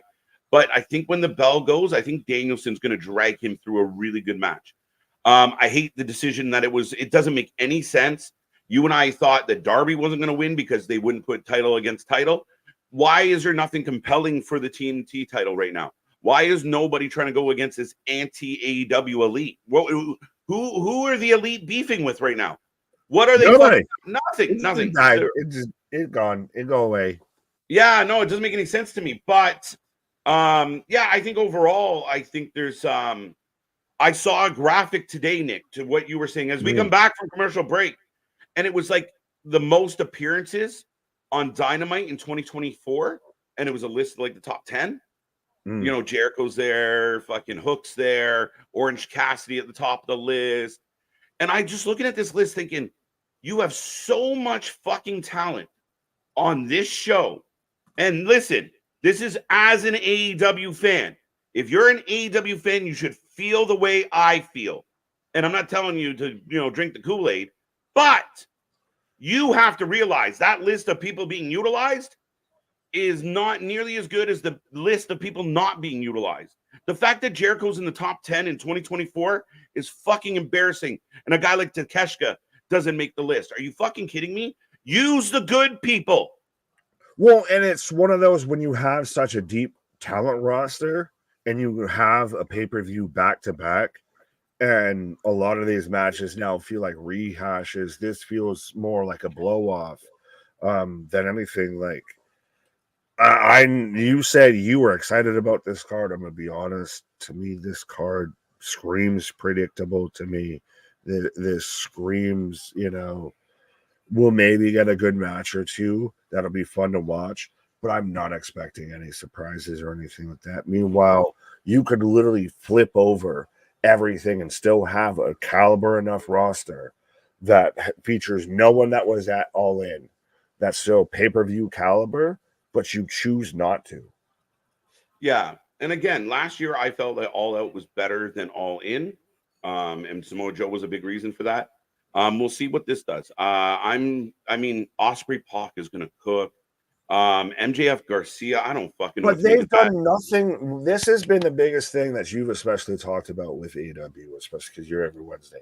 AEW has the biggest problem is powerbomb from Pete Dunne on the Trick. AEW can make a match and get a match over, and they have had to do nothing outside of just put two talent together. Yeah, that's it. That's his definition of booking of you're good and you're good. Go. Go do the thing. Go be good. Go be good. Even with these really good matchups, Nick, we've seen them, the story and the production and the booking in the rivalry sucked. Thank God the two wrestlers pulled it off when it came showtime, because everything you gave us leading up to it, the Americana thing, it was so fucking dumb. Fucking unnecessary. We want we're already there. Yeah, I don't know. Trick's fallen off recently. Yeah, we talked about this. I really wanted Trick to turn on Joe Hendry, and I didn't get my wish. I think, though, this is the rebuild. This is you're going to learn a little bit of pacing here. Like, he's out here right now, literally behind the announce desk with bookend. Joint manipulation. Russian leg sweep. Yes. Both men crash to the table. That's a hell of a shot, though, too. Because when's the last time you saw a shot? Did they just instantly call the bell? Did they get 10? Yeah. All right. Yes. Hey, what I was going to say, was anyone keeping count? Gato, yes, let's go. The rules. I like it. The rules matter. And now you get the setup for a second match. You get a no DQ, a falls count anywhere, a stipulation added to this. P and Trick have been the best part of this show tonight. So I have no problem tuning in next week to see where this goes. They're still fucking fighting. Like, you have it to the point where they don't care. Like, Trick's wailing on P right now. Right? Better feud. Trick versus Pete Dunne or Trick versus Carmelo? This has been more entertaining. That one started out really good. And I'm surprised you went that quick with that. Like, I'm not saying I disagree with you, but I'm saying that you literally were like, had an instant response. I thought that was a contested question. The turn and everything from Carmelo was great. This has so much intensity. This is 100% of just like this has, like you said, the intensity. This has the pull aparts, the when I fucking see what's on site of that Mello and Trick almost should have, could have, would have had. They're going to stick them in a cage, Nick. They're going to stick them in something. They're going to let them go. Oh, God. Wait a minute. No, I don't want to do it. It's too easy. Why is rule number like 3 or 4 eat? Oh, we've got Ridge now. Because it's explaining his actions as there's a giant I am the table sign behind him, but fits perfectly. But yeah. Terrible at my job tonight. I put a pull up for the first match and never took it down. Anyway, I got a pull. I got a pull. As Keyshawn saying, Ridge the new Hangman. Oh, fuck no. I see where you're going a bit with that, Keyshawn, but I wouldn't say, like, all due respect to Hangman, he still is what he is. Like, Ridge ain't it. It's actually a pretty decent package they're doing, but the fact that it's around a fake school, I mean, I don't know. I might have to put a poll up. I mean, would you rather chew or chase you, folks? What's sillier, Nick? I mean, I'll take chase you. Oh, so the guys pretending they go to school, that they're in a school, is better than the creepy girl that just woke up from a nightmare. Yes. Okay. Good. Were you expecting a different answer? Yes. No, I knew, but that's funny. 100% South Harmon Institute of Technology in NXT is better than Spooky Doogie, no Scooby Choo. You're going to get the men. What is it with the fucking Brawling Brutes that it took them a day and a year to all of a sudden find out that they're actual badasses? You have Pete Dunne out here of stop calling me Butch, and now is going on his whole, reign of terror. And now you've got Ridge, who's retired, unretired, been chase you, and this isn't halfway bad. Him out there of you're gonna find out why I am who I like. Why did it take this long for you to get to where you were? Oh, wow. Right? More bad take. Again, everything Ridge just delivered was good. The problem for me is it's about a fake school that doesn't exist, that everyone's pretending is a thing that has like 6 students and 3 teachers. I don't know what the fuck's going on. If it wasn't over like fighting over the fake school, it was a really good package for him. But it could be, him fighting for, Thea Hale's attention and everything like that. Right. Perhaps. I feel like that it only took tonight of my take on Wendy too to where you're out here pointing out of, well, it's a fake school. No one can. Oh, no, I've been shitting on Chase U for weeks. I got all the receipts on. Yes, it being bad, but of very much, it's a fake school. Well, that's what I mean. Again, if we're going to be mad about the girl in pajamas, I'm just surprised that we're happy with the fake sweaters. I'm just surprised you give this much of a shit about Wendy too. I don't. Evans versus Joe Coffey. Joe Coffey, England version of Hangman. Ooh. Believe it or not. Is that because he drinks coffee and Hangman drinks whiskey? Yeah, I guess. Ridge is not even Joe Coffey good. No. Joe Coffey's outstanding. I really want to see this guy get some love. Ridge is trying to chase you, let him. Fair enough. I mean, you want to burn it down to the ground. Right. Well, Nick, it took a lawsuit. What took a lawsuit? What? I don't know. I mean, it's funny how we could settle this in court if we really. Yeah, we might have to go to court for Chew versus Chase U somehow. Chase U is in the poll, a slight lead right now. Chase U is 64% better than Chew. There we go. It's close. Imagine that. The chat likes Chase U. Yeah. KJ, you want to get upset, Okada? No, I'm not upset about that at all. I don't fully understand the booking philosophy, but I mean, Okada's been half-assed. Kyle Fletcher, again, now is Kyle Fletcher a full babyface? He still has a heel manager, but it's going to be a good match. I'm hoping. What is it, the song? I know we've used it at times for like call-outs and everything like that. I know it's like kind of like a rap group and they half the time sound like, Beastie Boys and everything like that. It's the song that starts off of like, you want to see me do cool shit? No? Well, I'm going to do it anyway. Of like, you're just throwing Okada and Kyle Fletcher together because that's going to be a good match. It makes no sense as to why you're putting it together or anything. But it's just going to be one of those of you're just doing a good match. Like you're doing a match to have a match. It's a little bit what we talked about it with AW's booking at this point of like, it's more of let me just go with the talent that I have and put them together. I don't need to do a story because like, think about it. Ricochet versus Ospreay. I signed them both now. I don't need to do any sort of story. And that's a fucking pay-per-view main event right there, right? And that's why we're worried. And I know, Ricochet's talking about like, this is my chance to do all the things I always wanted to do. But realistically, we're concerned because again, Ricochet's debut sucked.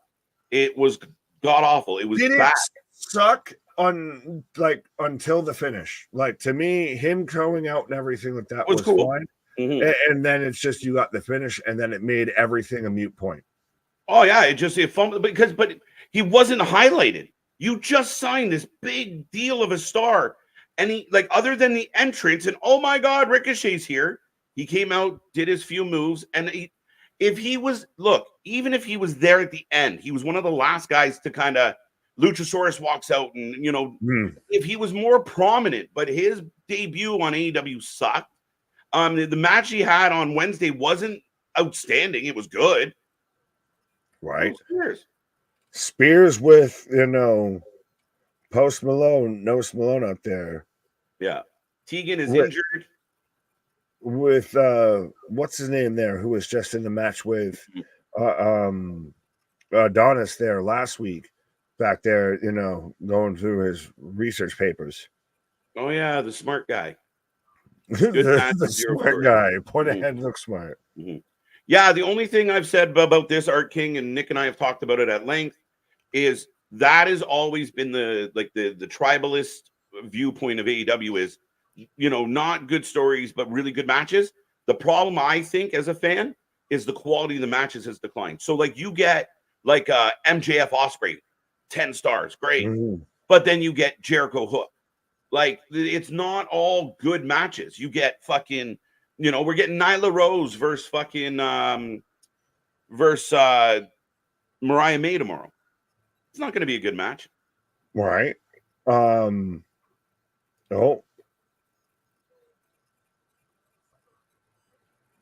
The psychological manipulation around here. Is Brooks Jensen underrated as an actual talent? Because he may not, I know he's out there looking like he's straight up like NWA Mid-South 1980s and everything like that. But he can still do all right in the ring. He can still, he's very much outside of them fumbling this booking of the story. He conveyed a good fucking story with this shit. Yeah, I think until they reined it in, they kind of fumbled it. But he's shown potential. Again, a young guy trying to figure out his where to go with his life. I thought he did really well trying to create his own buzz and using social media. And I think there's upside to him. He's solid in the ring. I have no issue with his in-ring. I just find his personality, having the man bun, having the ponytail and shit, that didn't work. Then we kind of lost him for a while. Brooks seems to be the better of the two, but we'll see. Fair enough. As we're getting Javon Evans out here about to take on Joe Coffey. So you even mentioned of setup earlier tonight, a bit of now we're getting Joe Coffey taking on Javon Evans. Superman punch match. Right. I might see if I can find myself a coffee. There you go. So Nick taking a pause for the cause. There we go, folks. We're on with Javon and Joe Coffey in the ring. And we'll see how this match goes, folks. But who are you taking? What do you got? What's on your wrestling mind? And how ya feeling? MJF versus Ospreay doesn't top Omega Ospreay. Yeah. Bigger sample size, maybe. But yeah, no, Omega and Ospreay had some outstanding matches. So yeah, in all fairness, you're not wrong. Matter of opinion. But again, for every Ospreay match we get, or every MJF match we get, or every Daniel Bryan match we get 3 fucking horrible matches. Listen, let's be real. Look at the pay-per-view. Look at how the pay-per-view was set up. The multi-man tag matches, garbage. Didn't need them. The Bibbins match, fine. There's a little bit of story. That's your pre-show match. Jericho Hook, I'm going to beat it till I'm dead. It literally needs to go away. It's stupid. It sucks. The fact that Jericho's one of the highest booked men on your roster shows you why you can't expand your fan base. Why new fans aren't tuning in. Why the casual fans left. When you used to push a mill at portions of your show, you used to average 900,000. But that casual pocket gave up because you kept giving them garbage. Orange Cassidy versus Ishii. Meh. So that's where I think we got to be honest about the AEW product of, no stories and some good matches. Because they're not batting 1,000 on delivering good content. That's my issue is, okay, if you don't do stories, the matches have to cook. Every match has to fucking make sense and work. And they don't. They don't.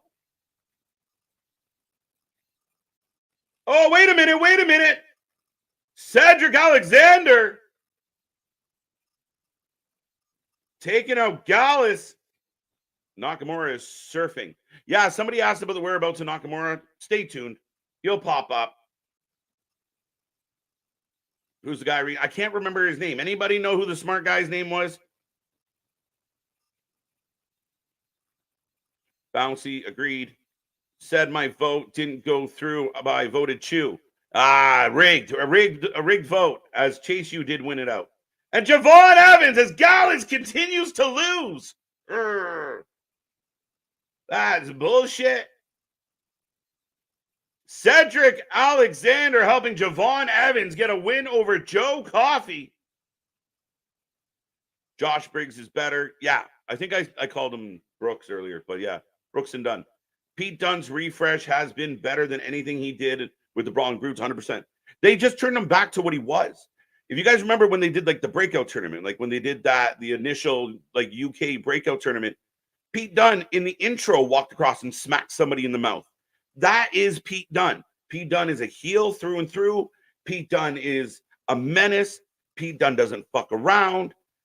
He's a guy, it kind of reminds me of Taz, of like, you're a smaller guy, but you seem unhinged. So maybe we won't fuck with you. The reboot of Pete Dunne has been unbelievable. As I got Bird Lady and Paxley in the back. Josh Briggs has one of the worst N1 runs in the tournament history. Oh, okay. Right on, right on. True. If Lyra Valkyria was at WWE NXT, maybe one of the NXT stars will stand a chance of being called up. I wouldn't hold your breath on that, Richard. Method to the madness, time of year. Again, there has to be a rhyme and reason why they do it. And they have to be very careful with the NXT talent because the shows are cooking. The main roster shows are cooking real good. It's hard to just drop somebody into that. You got to have an idea of what you can do. And you can't do it with too many talent all at the same time. Lyra and Tatum are all excited. Woohoo! Hug me, Tatum! And here comes Oba. Whoa. Cedric is here. Yes, he is. 2-2. Joe Coffey needs knee pads. Yeah, maybe that's what it is. The Gallus crew needs some knee pads to get some W's. He's so bouncy, he spilled. What? Nakamura and LA Knight soon, maybe. That's a really good show. Short match. Yeah, short match. They're trying to build up something, but yeah, they're not all going to be big, long matches, so I'm okay with it. And again, did we need it to go longer? Not really. Evans has a bright future. Yeah, and again, picking up a big win over Joe. And Gallus is very much in that, they're there because of their experience. They're putting over a lot of the young talent, kind of like the Good Brothers. We keep expecting the Good Brothers to get wins, but they just keep making the other teams look good. NXT does short matches as well. Again, you need a range. Not every match can go 10 minutes. Not every match can go 7 minutes. Some are going to be short. Some are going to be long. You need that for the realism. You need that for the pacing of the show as well. Again, not harping on AEW by any shape or by any stretch, but I think that is one of the issues at times with AEW's wrestling matches is they're all like 12-minute matches. They're all like long, 12, 15, 18 minutes. Everybody gets their due. Like there's no, like everything's an even match. If you're a top guy and you're fighting a bottom guy, you're still going to go 12 minutes. Like if it's Shorty Lee or Lee Moriarty or, fucking Booker T, it doesn't matter. They throw you in the ring with somebody and it goes. Like you have this match that goes forever. Not every match, even on a pay-per-view, it should grow. TNA does a really good job of that. Some of the matches in the earlier show are shorter, and then as you get to the more important matches, they get longer. And as it should be. 4-0. So Jones got fired. Yes, he did. I'll say it's reported that he did. Not a fan of Javon. I get that he can jump. I think he's got charisma. I think he's got a lot of attitude to him, Chair. Again, maybe the jumpy guy's not your cup of tea. Fair enough. Not always mine. But I think he's got an attitude. He's got a, kind of got that young Kofi Kingston vibe, a good energy, great baby face. And again, to put asses in seats, you need some of the flippy stuff. Again, a young up-and-comer, but I think he does have a very bright future. What is Cedric's role? He just got there. And again, he hasn't really established anything other than right now it seems like he's developing a friendship with Javon, which maybe ultimately leads to Cedric versus Javon, which should cook. Hating on Gallus. Boo. I love Gallus, man. I really do. They can't get a win. I want them called up to the main roster. That's what I want. I want either Sheamus, like Sheamus can try it, a better version of the Brawling Brutes, or McIntyre would be perfect, right? The Scottish connection. If you brought Gallus in to support McIntyre, who's going to stop that? Pete Dunne is who Jack Perry thinks he is. Facts! That's actually really good. That's it. That's who Jack Perry in his head thinks he is, right? But yeah, no, not the same. It's good to see Kyle Fletcher almost every single week. Kyle Fletcher is a star in the making, and the ball is in Tony Khan's court. Kyle Fletcher has a shit ton of talent. Kyle Fletcher is showing signs of charisma. He's coming, like he's maturing that way. It's just fucked. He fights everybody. He has a heel manager, but he's kind of babyfacious at times. Like, this is the shit that needs to get ironed out. This is the bumps that you need to smooth out. If you want more people to tune in every Wednesday for your show, you have to explain to me and all the people out there how this all makes sense. How does this fit? Why is the bad guy hanging out with a good guy who's fighting a bad guy? Why is the good guy trying to cheat, but he's not sure? Make it make sense. Get back to the basics. Fucking hell. If Lyra is in NXT, got that one. Lyra coming back is not good look because I disagree completely, Chris. Shows Lyra nothing for a Raw. I disagree. You can't have everybody always at the top. What is Lyra going to do? Fight Rhea? What's Lyra going to do? Fight Liv Morgan? No. And again, her just coming down for a little brush up and bolstering your card. You got to remember now, Lyra Valkyria has been on the main roster. So when she comes down and it gets announced that there's going to be a tag match on next week on the CW or next week on USA and the week after on CW, like they're bringing in importance. They're bringing in, it makes it matter. She's like the kid that graduated that's going back to see all the other kids, right? So yeah, I don't think it's a bad look. I think you can't get fixated on like, oh, if you show up on NXT sometime, it's a demotion. No. She just showed up to help her friend. And you are right to an extent that they don't have a lot for her because there's a log jam. But if you just keep shoving her down her throat, we'll reject it. So you can't do it. You gotta let people breathe. In and out, in and out. We're back with Hot Topic manager. Wendy Chu's older sister.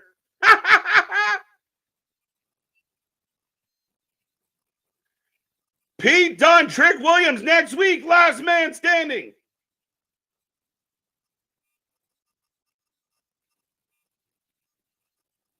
And there'll be a title match on October 1st.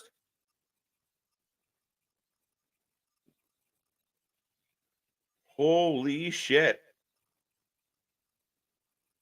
As here comes Tony and the family. They are letting Pete Dunne be Pete Dunne, and I'm loving it. That's it. Don't be Butch. Don't have a man bun. Just be you. Whatever you is, be it. And then just be that guy. Go back to being the guy that used to put the belt in his mouth and walk out with it between his teeth. Be you. It works. Be authentic. It works, folks. Trust us. It works. Good show. Oba versus Stacks next. Yeah, this shouldn't be too much of a match. I like Stacks, but he is in trouble.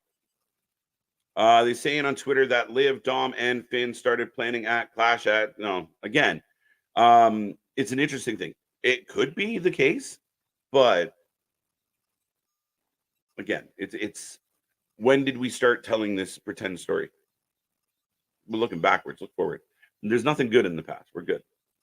Rest in peace, Stacks. Absolutely. Let's go. Stacks is in trouble. Oba Femi for the win. Oba Femi for the win. This has been a chaotic... It has not stopped, Misfit.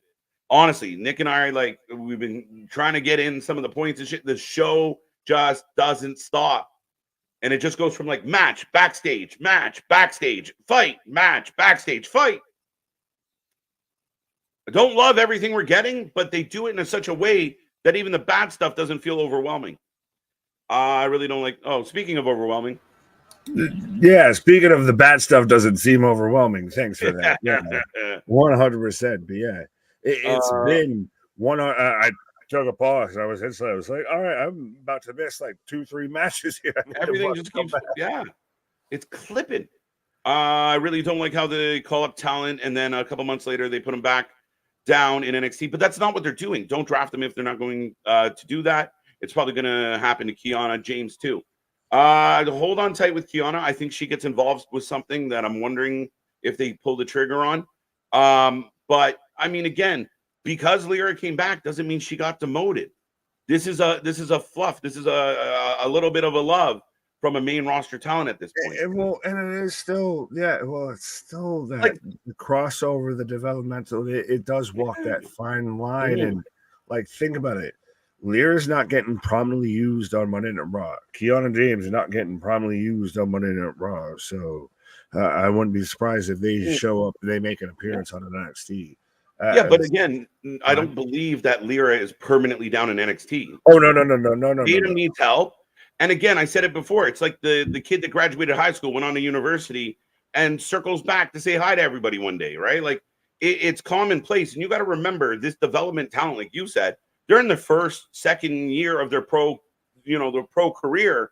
The fact that they might come back down and do a little bit of seasoning, fuck. Mark Henry and Big Show got sent down to fucking FCW for conditioning. Like it happened. Well, that's why we've got the Good Brothers down there and everything. Christ, you got down, they're out there showing up like, Matthew Mahoney of, Mahogany. Y'all main event in them pay-per-views? No, but it should be a lot cooler if you did. All right.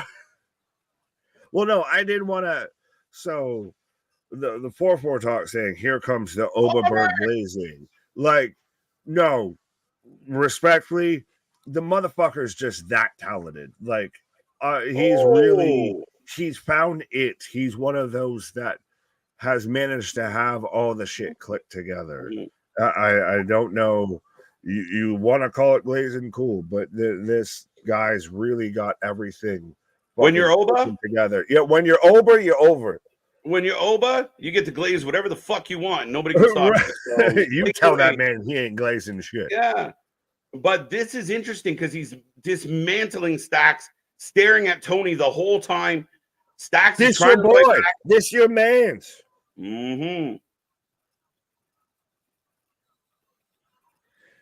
I really dislike Stacks' gear of like it's this shitty crossover of like Yankees pinstripes and giant shit, and they're both like you took the trash components of both sides. I'm an Oba feminist. I'm with you. And I mean, again, there is definitely a correlate, like a comparable with like, Goldberg walks in, this jacked big dude with a bit of charisma, and he gets over. Oba's doing the exact same thing. If you wanted to put Oba on a Goldberg streak, it would make sense. I'd be all for it. Kind of is. Right. Chris saying it's the Mets colorway. When the fuck did it have the Mets run, blue and red and with pinstripes? I think it's the blue, orange and white of the Mets. There's no orange. Where is their orange? There's no orange. Yeah, it's weird. It's like it's red. It's Giants colors. Well, that's why I'm like, I don't need to hate on the Mets because they do enough of it on their own. So 100% of I'm not going to sit there and take a shot at them when I don't need to. But motherfucker, that ain't the Mets colors. As Owen picks up the 1, 2, 3. Big win, just staring down Tony. Listen, the Dunne has to have a trick up his sleeve because getting that belt off Oba is going to be a nightmare. Well, saw a friend of the channel, Vito Lagracio, out there to where he was getting into a bit with him and Saxon. So maybe, they should have, would have had it on, but no, maybe not so much. I love that. He just completely, just intimidate, Tony doesn't even know what to do. There's no reason to just fuck. All right. What the fuck is Adonis? Ashante the Adonis is just a menace out here. You're a creep. Yeah. Right. Going after Light Bright. Well, you've got Brindley Reese and Carmen Petrovich. I literally had to remind myself right there that she wasn't getting backstage interviewed by another Caucasian True. female. Oh, Eddie Thorpe showing up like the tallest man in the room. DJ Eddie. Oh, beat that beat up. Oh, beat that beat. Did he just call him DJ Plutonic? I don't fucking know, my guy. I'm still out here halfway buzzing and bubbling because of everyone finding out what Luchasaurus Killswitch looks like on Big Brother, and then just like it looks like if Roman Reigns and Seth Rollins like had a child. Nobody knew. See, apparently somehow like Big Brother and like reality television is new to this generation. It's so weird. I was a bit of a Big Brother super fan, so I knew Matt before he went. Like I knew him there. You before know this man by name, Jesus. Yeah, he was weird. He kind of did a wrestling gimmick during the show. Like when he would do the confessionals, he'd be like, he'd be like creepy Matt. Like he was. Now you see, if Todd beats me at this, I got a 33 1/3% chance, right, of winning at this competition. Yeah, but he wasn't very good at the game, and I think he got in a showmance, if my memory serves me correct, and it fucked him up. I've got fatal influence out here. Speaking of things that are fucked up. KJ just stopping by. Well, good to see you, Steve G. Someone had put a poll about Dave Meltzer. That comments are hilarious. The poll is Dave Meltzer trustworthy? Steve, tag the channel in that. Let us see it. I'm curious. Yeah, the answer is no. Yeah, I mean, yeah. 100% of it's at this point, Dave is not reporting anything that's fact. He's reporting opinion, which at this point we do the same. So if you're gonna source Dave Meltzer, if you're gonna source Alvarez and all of that, you might as well source us because it's the same equivalent. It's just fucking opinion. 80% of Dave Meltzer's sources are message board comments that he just thinks are cool that he can turn into a story. And this are Fightful reports that he just said. Yeah, I learned it first. This is actually a good point when people are criticizing kind of the NXT WWE main card relationship. We've watched it a lot with Ring of Honor and AEW. If you want to make a fair comparable, and I would argue that going down to Ring of Honor is a much bigger step down than going to NXT from the main roster. So let's be real. Well, yeah, it's going from TV to not TV. Right. Mark Henry's son coming in NXT soon. No, I think he's got development and a whole bunch of other stuff. So I wouldn't expect him anytime soon, but I have no idea where he's at with his process. Now, does he train in Orlando or does he train in Vegas? We don't know. I saw someone put it in the comments earlier. I do not believe they're going to Vegas. Again, I think that was another bullshit story. But until they actually pull the trigger on it, well, I have no idea. So I think it's a little bit of like both. Could you do both? Both is good. I don't know if I would do both between Florida and Vegas. I think you literally, again, you take advantage of Vegas. You got to go to Vegas before you can get to Florida. And then once you go to Florida, you go to TV. Yeah, you got to like gradual steps. Yeah, there you go. They're adding a second development. Right. They're adding a development to their development. No banger matches tonight. The tag team triple threat was a really fucking banging match. The rest of it, not so much. And again, though, like, does a good show, like, is it not a good show if it doesn't have a 5-star match or anything like that? No, like, not every have a good show without fucking the Meltzer 5-star rating. Well, you got to find your Goldilocks, right? You got to find that is just right moment where, one show is like, we'll just throw people in the ring, fuck the stories. The other show is like, we're going to tell a whole bunch of stories. There's a happy medium. And on the really good nights for you and I think Raw's doing a good job. We get 2 or 3 really solid matches, and they don't all have to be 5-star burners because it's a weekly show, but solid, really entertaining matches. And I think Raw's done a good job of that, and then they sprinkle in their angles. So, but did Raw give itself a 3-hour runway? So you've got a little bit of an excusing ground here of you could almost fuck off for an hour and still be fine if you make 2 hours good, because every other show goes 2 hours. Like, to me, I don't think that there's been a huge issue with NXT. I don't think it's been what I expected for No Mercy payoff, build up to what have yous, carry on storylines, but it hasn't been bad by any stretch of the imagination. Yeah, absolutely. Sorry, I was just getting an ad for the UFC in the Sphere. Sugar Sean O'Malley. Yo, that's got to just, I'm going to say this, and these are my thoughts and my opinions only. So whatever comes of them is my thoughts. To just be tripping balls on shrooms and go and watch UFC in the Sphere. Oh my God. That's not where I thought you were going with it at all. Yeah, but still, just one in the holy shit fuck. Like, listen, I'm imagining if you had Conor McGregor come out with the Spear, like you got Sean O'Malley, like, oh my God, I am just having the greatest experience of human existence of all time. Is what I think you would have happen. I've been in Vegas on extremely strong edibles and other such. It is a very colorful time. I actually watched a friend of mine green the fuck out while we were Browning there. out. Yakking. I'm like, no, pace yourself, motherfucker.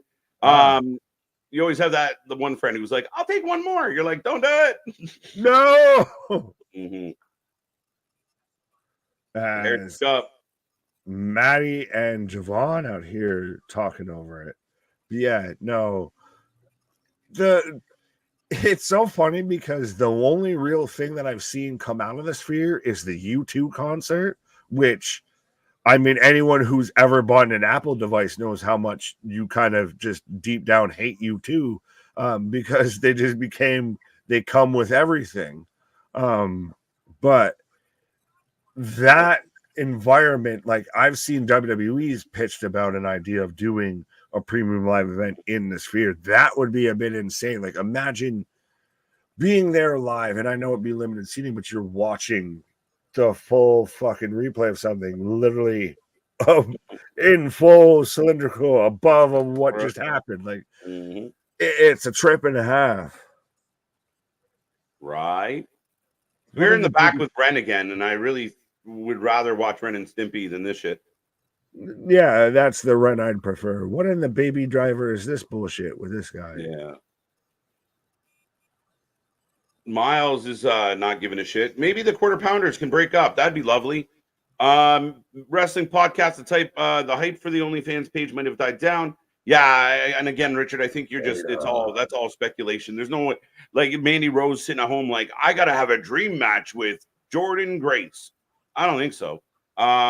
Yeah, again, if the money gets a little quieter, but she's doing so many things in addition to the OnlyFans, I don't know if you get her back, but that's up to her. She's pitched about it, and I think it's one of those, if you don't throw her into that deep water, you would have her, you work back in, like, you quietly have her at the performance center, or as best as quietly as you can before you really throw out that shit. With her resume, if she did agree to come back, and because it was such a noteworthy story, I wouldn't be putting her back in NXT. Fuck that. Oh no, I would. You go learn. No. You go learn. You go back. I'd pull her right into the main roster and make a big deal about it. Former women's NXT champion, former main roster talent. Remember, she went back down to NXT from the main roster. Allow me to reintroduce myself. My name is Manny. A.M. to the Andy. The Grateful Dead was also a success at the Sphere. There you go. There you go. Well, again, drugs. Do you think the Judgment Day will be strong next week? I think the Judgment Day need a snapback, my bud. Now, do they get the 59 fitted, or is it the straight flat bill? Flat bill. How do they do with that? Parker for the win. Yeah, folks, get your predictions in. Jada Parker versus Jasmine Minx, and yeah, my heartbeat still. I think Mandy is main roster. Might be cool. Nick for WWE or UFC at the Sphere. But damn, what would ticket prices be? Aren't they already pricey? I'd imagine it's expensive, but Vegas don't give a fuck how much it costs. They'll fill it. Yeah, well, and that's the interesting aspect, and that's, I think, part of too why the whole even double performance center makes a bit of sense. Why that whole story made sense is TKO's tied to UFC. TKO has got a big base in UFC or in Las Vegas. So it would make sense versus Stamford, Connecticut. You get a little bit of a foundation, in Las Vegas to where you're kind of almost at this epicenter of shit going on. Yeah, absolutely. This match is the classic. Yeah, I got you, MDV. Yeah, you might say this on your DVR, but for different reasons. Javon versus Dempsey next week. There we go. So Ren talks Javon and asking for a title shot. So now Dempsey's mad at everybody. Ren's weird. I don't like it. The whole gimmick's silly to me. The whole interaction with the QPC sucks. So yeah, I'm over all of it. It's something for Ren, and she actually seems to be at least a little bit of a driving force when it comes to the no quarter catch crew and everything. I would take 10 Wendy Chews over Ren Sinclair in a fucking heartbeat. In a heartbeat. We're just gonna end up just hating each other. Ren Sinclair. To me, I at least like Ren Sinclair trying to. Yeah, you need to take your Renison, sir. She, to me, at least seems to be providing a rudder for the quarter pound catch crew. Right. Jada for the win. JC looking good too. Is JC even out there? Oh, is she ever? Yes. Well, and still a hell of a match. Like, it's surprising. So, Jada's just 100%. She has jumped to the front of the pack. She is your new, I don't want to say it fully because I don't wish injury upon thee, of your Nikita Lyons, what have yous, of instantly jump to the front of the pack, of got attention, got a push, got prominence and everything like that. And Jasmine Inks is out here. She's at least in one of the top, factions going on so far right now in the women's division in NXT, and hits a Pele kick better than AJ Styles. Better than AJ. Oh my god. We can't even get into that. Ren is acting like Helga Pataki towards Charlie Dempsey. I like it. That's funny. Sonya. Hey, Arnold. Sonya's not a bad wrestler. I don't think that's accurate. I think Sonya can go. Yeah, she's always been second fiddle to Mandy Rose. That's been the biggest issue. I mean, again, from my memory, when you bring up Sonya, is instantly going to the Pierce and like being the kind of the GM idea. So yeah, her in the ring. Yeah, I don't feel like I'm sorry, inferior to Mandy. Like, again, Mandy took a lot of criticism for what she did in ring, even though I had to defend her at times because why not? Hip check, cheek check.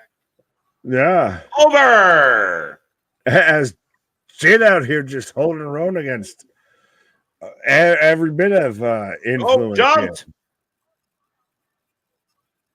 There you go. Fatal influence all over Jada Parker. She's fighting back. I love Jada. She's the future. Oh, Jada's a star in the making. If she can maintain, she's great. Well, and I think that we're getting to this point now of we've seen it even with like a Roxanne Perez, what have you, of there's a good bit to where people can stay on NXT and still flourish a bit, still grow. We don't need to instantly jump everybody to the main roster. Patience. That hip, as a finisher chair, it is absolute garbage. I don't care how big her ass is. The idea that that's her finishing move is fucking, to me, it's almost demeaning. Like, I hate that as a finisher. Nah. Tony Storm has it. Tony Storm has it. Tony Storm's finisher. And are you sure about that? I'm a positive. She has the Storm Rider, which is a pile driver. So she's never won a match off of that? I don't recall. When she put a metal plate in her trunks, that's when. And Aubrey missed that, like she missed the foot on the ropes. Well, Aubrey's got blinders on, and Jada's got twice the posterity that Tony Storm does. Jada using the hip thrust as like a secondary move or as a move to transition to the finish. Great. But just ending the match on a hip thrust is lame and lazy. And I like the cheek jack. It's just not a finisher. It's a shit finisher.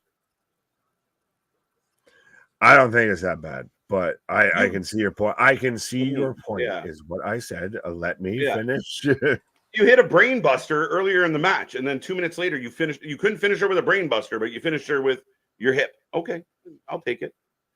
But I still don't think it's bad. Think about it though.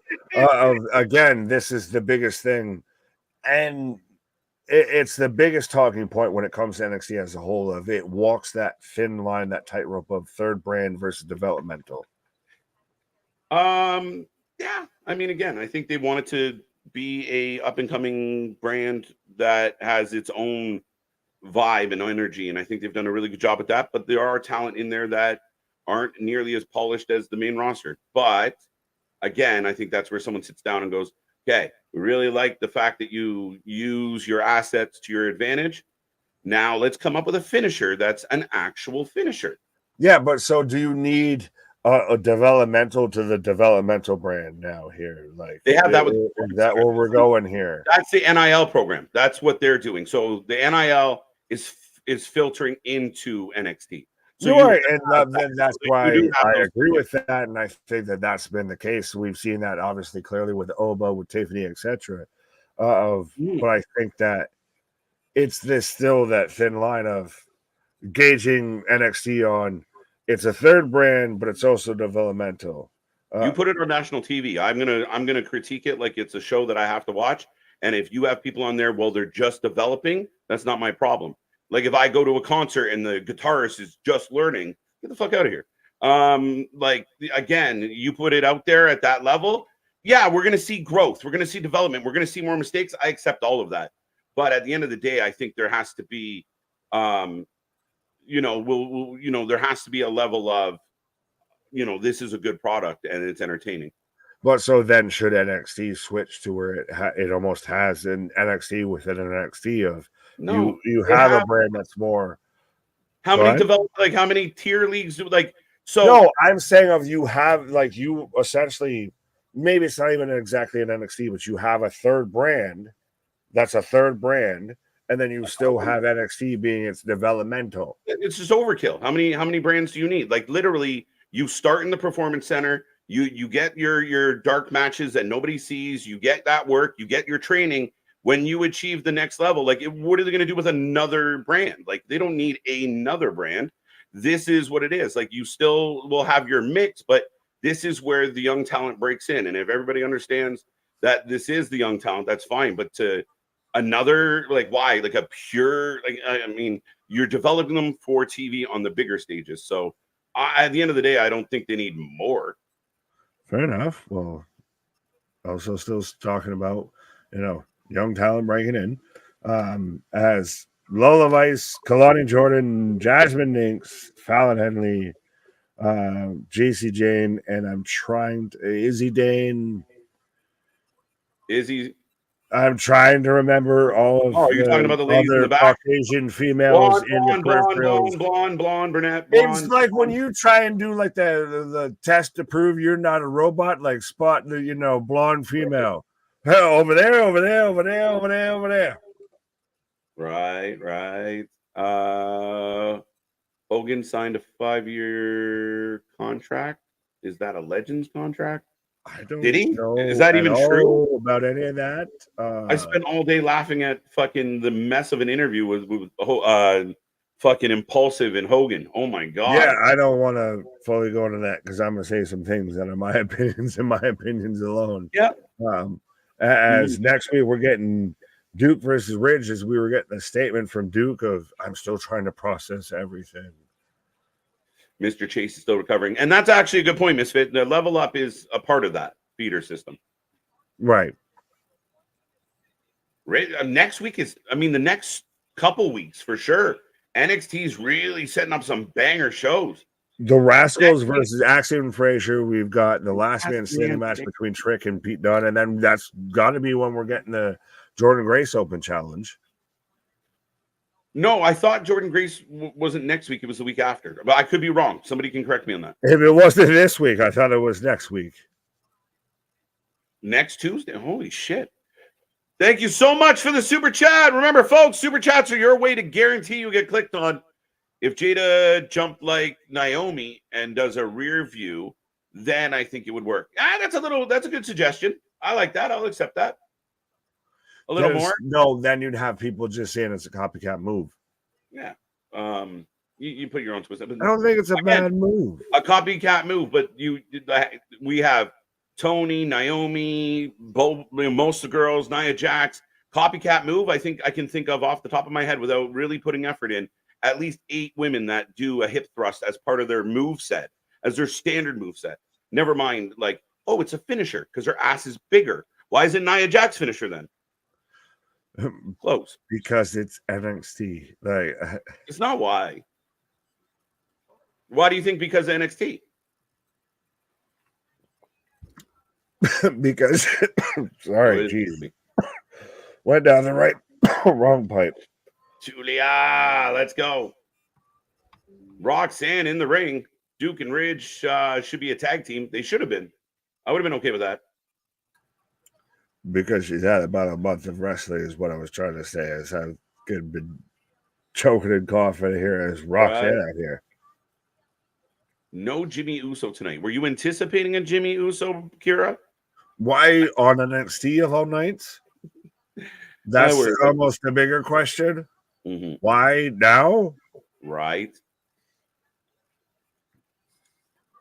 Finally, a Roxanne segment where we know Julia's getting involved. Yes, finally. So I was wrong. Next week is next week. I misunderstood. The Rascals wrestle for the tag titles. Jordynne Grace defends her women's title. Next week is TNA Impact. Yeah, well, like Scott said earlier, it's NXT TNA Day. Mm-hmm. Nick, everyone does the spear. I don't know. That one's for you. Well, no, I get the point. It's the same thing, and it's I see 100% of the argument of everybody has similar movesets at times of like everybody hits a fucking spear. Like the goer is not too far from the spear or any shit like that. Yeah. I mean, if you're gonna fucking put me in a wrist lock and everything to try to defend it, you can have that. But yeah. I'm not gonna complain about the lady using her ass to her advantage. I just think it's a shitty finisher. Yeah. That's where Dom got his pink eye. Yeah, could be.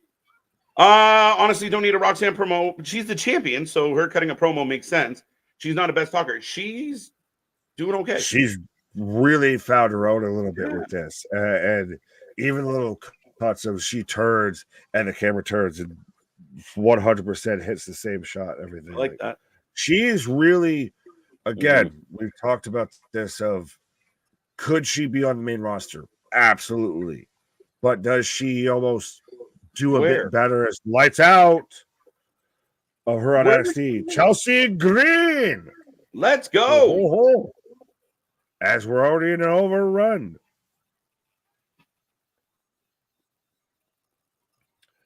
Why don't you build me up? So are they building this for next week just to let me down? I need you. Chelsea Green out here looking like Chelsea Green. Chelsea Green. I love Chelsea. We all love Chelsea. Now, again, kind of back to our debate earlier, where it was like, oh, it's a bad look that Lyra came down to NXT. Do you feel the same about Chelsea? Oh, no, not at all. Not you. I'm putting out to the right. chat. No, 100%. And still, I think there is that fluidity between talent of it shows that's why that discussion exists, that this is a third brand, because you could have that talent that jumps from a Raw to a SmackDown instantly to an NXT, and it makes sense. Yeah, that came up. That was rumored earlier. I hadn't heard that rumor prior to the chat today, so shout out. Lights out! Oh, wow. How did you get ahead? Wow, I like this entrance a lot. As Julia is in the house. The beautiful madness. I like that. There is something very, very attractive about Julia. She's got a look, a vibe. It's a presence. It's an aura. I hate the fact to even say that because that's become the new fucking term going around with everybody. But yeah, no, there is. She is the pinnacle of the Joshi wrestling at this point. Like, Chelsea's more entertaining than Lyra. Yes, she is. Julia is beautiful. I don't know. Maybe it's like I have a thing for crazy girls, so maybe that's what it is. The beautiful. The beautiful, you just crazy. Just assume you must be crazy. Yeah, if they're not crazy, it's not fun. She called him Peterhead Pierce. Peterhead Pierce. Yeah. No. Well, she's eating elbows from Julia right now.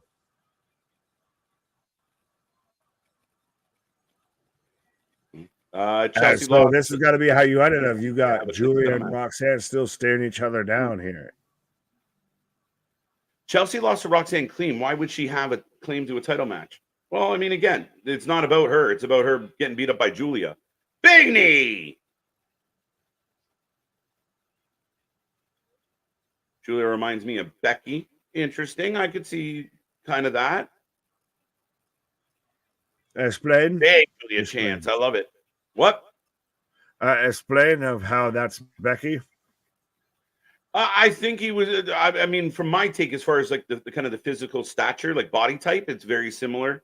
So kind of like the way she just delivered those moves, kind of has a Becky vibe to it a little bit. Fair enough. So that's how we ended up just Julia and Roxanne Perez staring each other eye to eye. They are setting up next week to be an absolute burner of a show, and Julia wants the belt. I like it. Well, and we knew that this was going to be kind of the angle that they were going to go forward with this. So we thought all the way since like Heatwave or so, this is what's going to happen. Chelsea could beat Julia easy. I don't know about that. I mean, Chelsea's a vet. We're going to find out. But ladies and gentlemen, NXT has come to an end. So we will take your ratings out of 10. Let us know what you liked, didn't like, and everything in between, as we will take a few messages before we pack it in and tap out for the night. So what do you think, folks? How did you feel about the show? Art King's got all the fire. 8 from Eric. Julia would destroy Becky, not going to lie. Again, probably. Let's go, yes. I like Julia. Julie has... I would disagree, but you can have that. How are you feeling about tonight, though? What's your rating, sir? Tonight was good. Tonight was highly entertaining. Very fast show. The stuff I didn't like was very minimal. Again, really quality, entertaining show. Could have probably delivered in ring a little better, but I feel like they're setting up everything for later.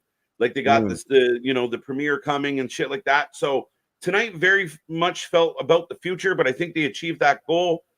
7.5.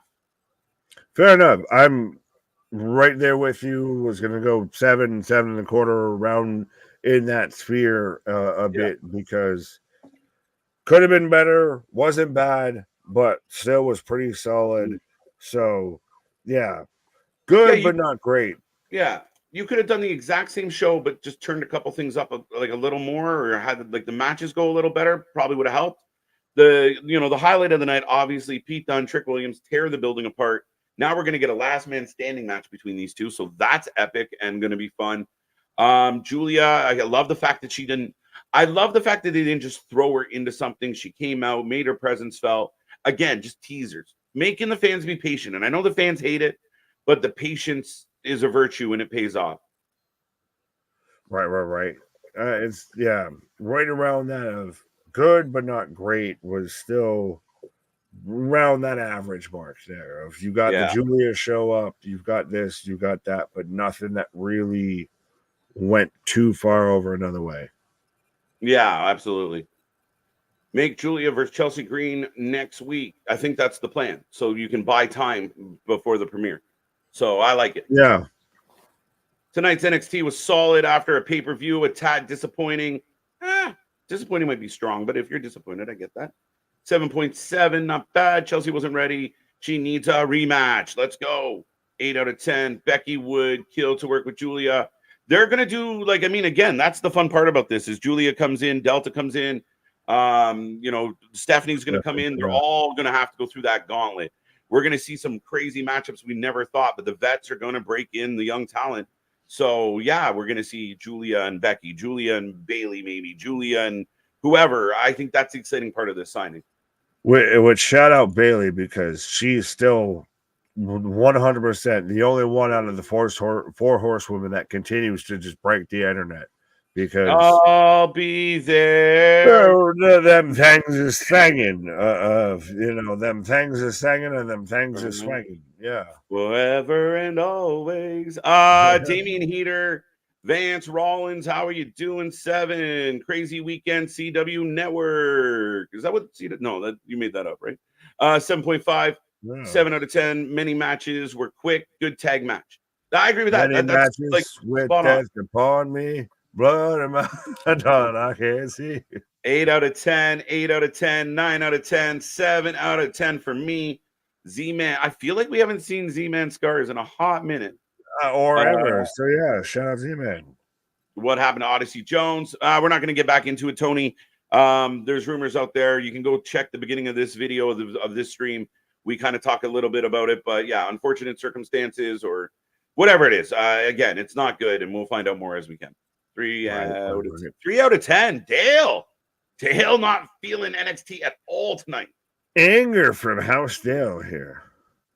The OG not loving it. 7.5. Did not Andre, feel Andre is saying solid show. 7.5. Julia versus Chelsea will be fun. Becky loves wrestling. Yoshi looked at her matches against Asuka and Kairi. Yeah, again, styles make matches, so I'm all for it. I think it's gonna be a lot of fun. Misfits got a hard on for Julia versus Becky right now. I think Julia versus Becky will be good. I think again, Becky's going to be one of these gatekeepers as she gets later in her career. Yeah, but I also don't think like it's going to be plenty of matches that we're going to have. They're going to be great Julia matches before we get to that. Like, oh yeah, I think yeah. So we agreed about a 7.5 so far tonight. Yeah, I'm about a 7.5. 10 out of 10. That's a bit aggressive. I think Delta answers. You said that earlier. I like that idea. Either Delta or Stephanie kind of surprising us. It'd be very interesting if they go that route. And again, your debut match where you go hard with a Jordan Grace, but take the L, that is okay. Could it be that, or could it be somebody currently on the already at like the NXT roster? It could be. I have no idea. That's just his guess. Right. It could be anybody on that roster. I mean, there's a lot of names that might step up and step in. And I mean, would they debut someone to take on Jordan? I don't know if that's how they would go with a debut. So yeah, there's a good chance that pick a name in the roster. It could be fucking Sol Ruka. Maybe it's Wendy Chu. Wendy Chu. No, you can have that. I will not be here to watch that. Right. The spooky sorority sisters all up and running over at NXT. Julia will do Listen, they already fucked up the submission sorority, so we don't need to start adding more asses to shit and everything. AB, I'm not going to go too far into that comment, but I agree with it. The AEW does not book their women well, period. That's the fact. And I will fight anybody. Go get JD from New York and all his friends. They do not book their women well. It's embarrassing how they book their women. So that's my problem. I think it's just a testament that we're out here talking about most of literally what we've talked about of TNA and NXT has been their women's division. Jordan Grace with an open challenge. Julie out here taking on Roxanne Perez. We've literally 95% of this show has been arguing about NXT and TNA's women's wrestling. It's facts. Absolutely.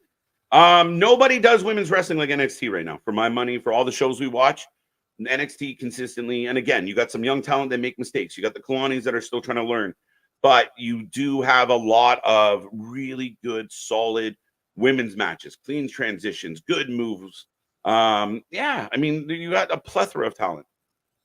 Facts. No, Eddie just became a DJ. I don't know beat that beat up. Oh, beat that beat up. He's CW DJ premieres Paulie E instead of Paulie D. October 1st is the CW premiere, guys. Thank you, Dale. There we go. 8 out of 10. 4 weeks till CW. OTC. Scarlet. Misfits. And there, Julia would have get rid of her knee strike. And they said Julia. Okay, that's interesting. I could see Jordan versus Sol Ruka or Thea Hale. Ooh. Soul's not a bad show. I'm gonna soak up the sun. Yeah. Not bad. Who's Soul Snatcher that gets caught up by Jordan Grace and she just fucking suplexes her and just tosses her into the next stratosphere? Yeah. Maybe. I can see that.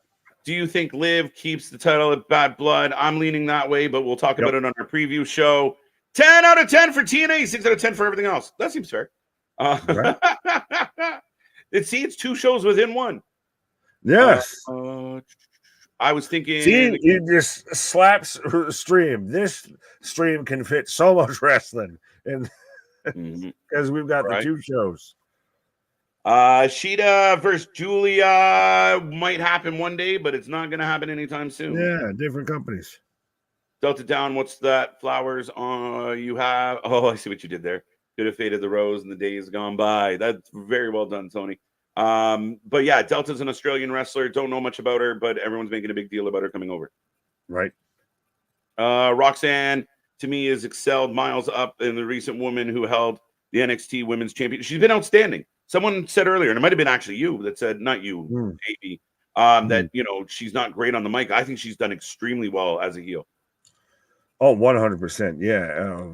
She's really become the face of the NXT women's division, which I've seen reports people saying around that Julia is going to be the new face of the NXT women's division. So this was going to clearly be the transition of Roxanne's on her way out of here.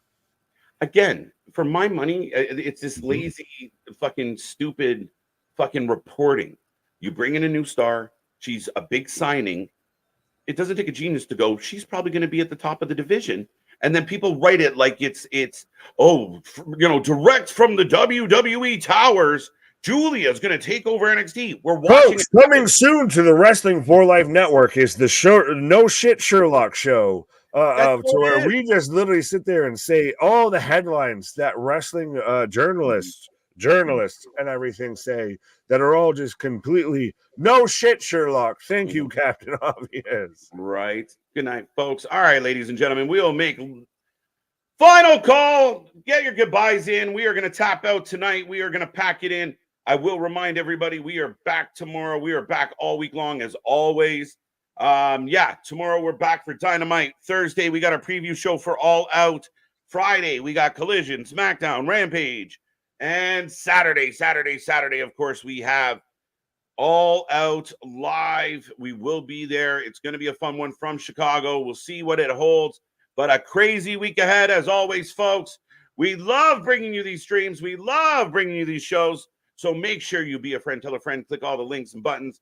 Help this channel grow and blow up so we can make this community everything we ever wanted it to be. But a very fast, exciting, fun NXT tonight.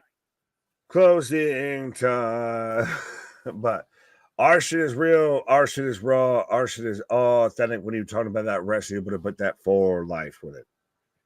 Come back tomorrow. We'll see you on the flip side. Good night. Go Choose.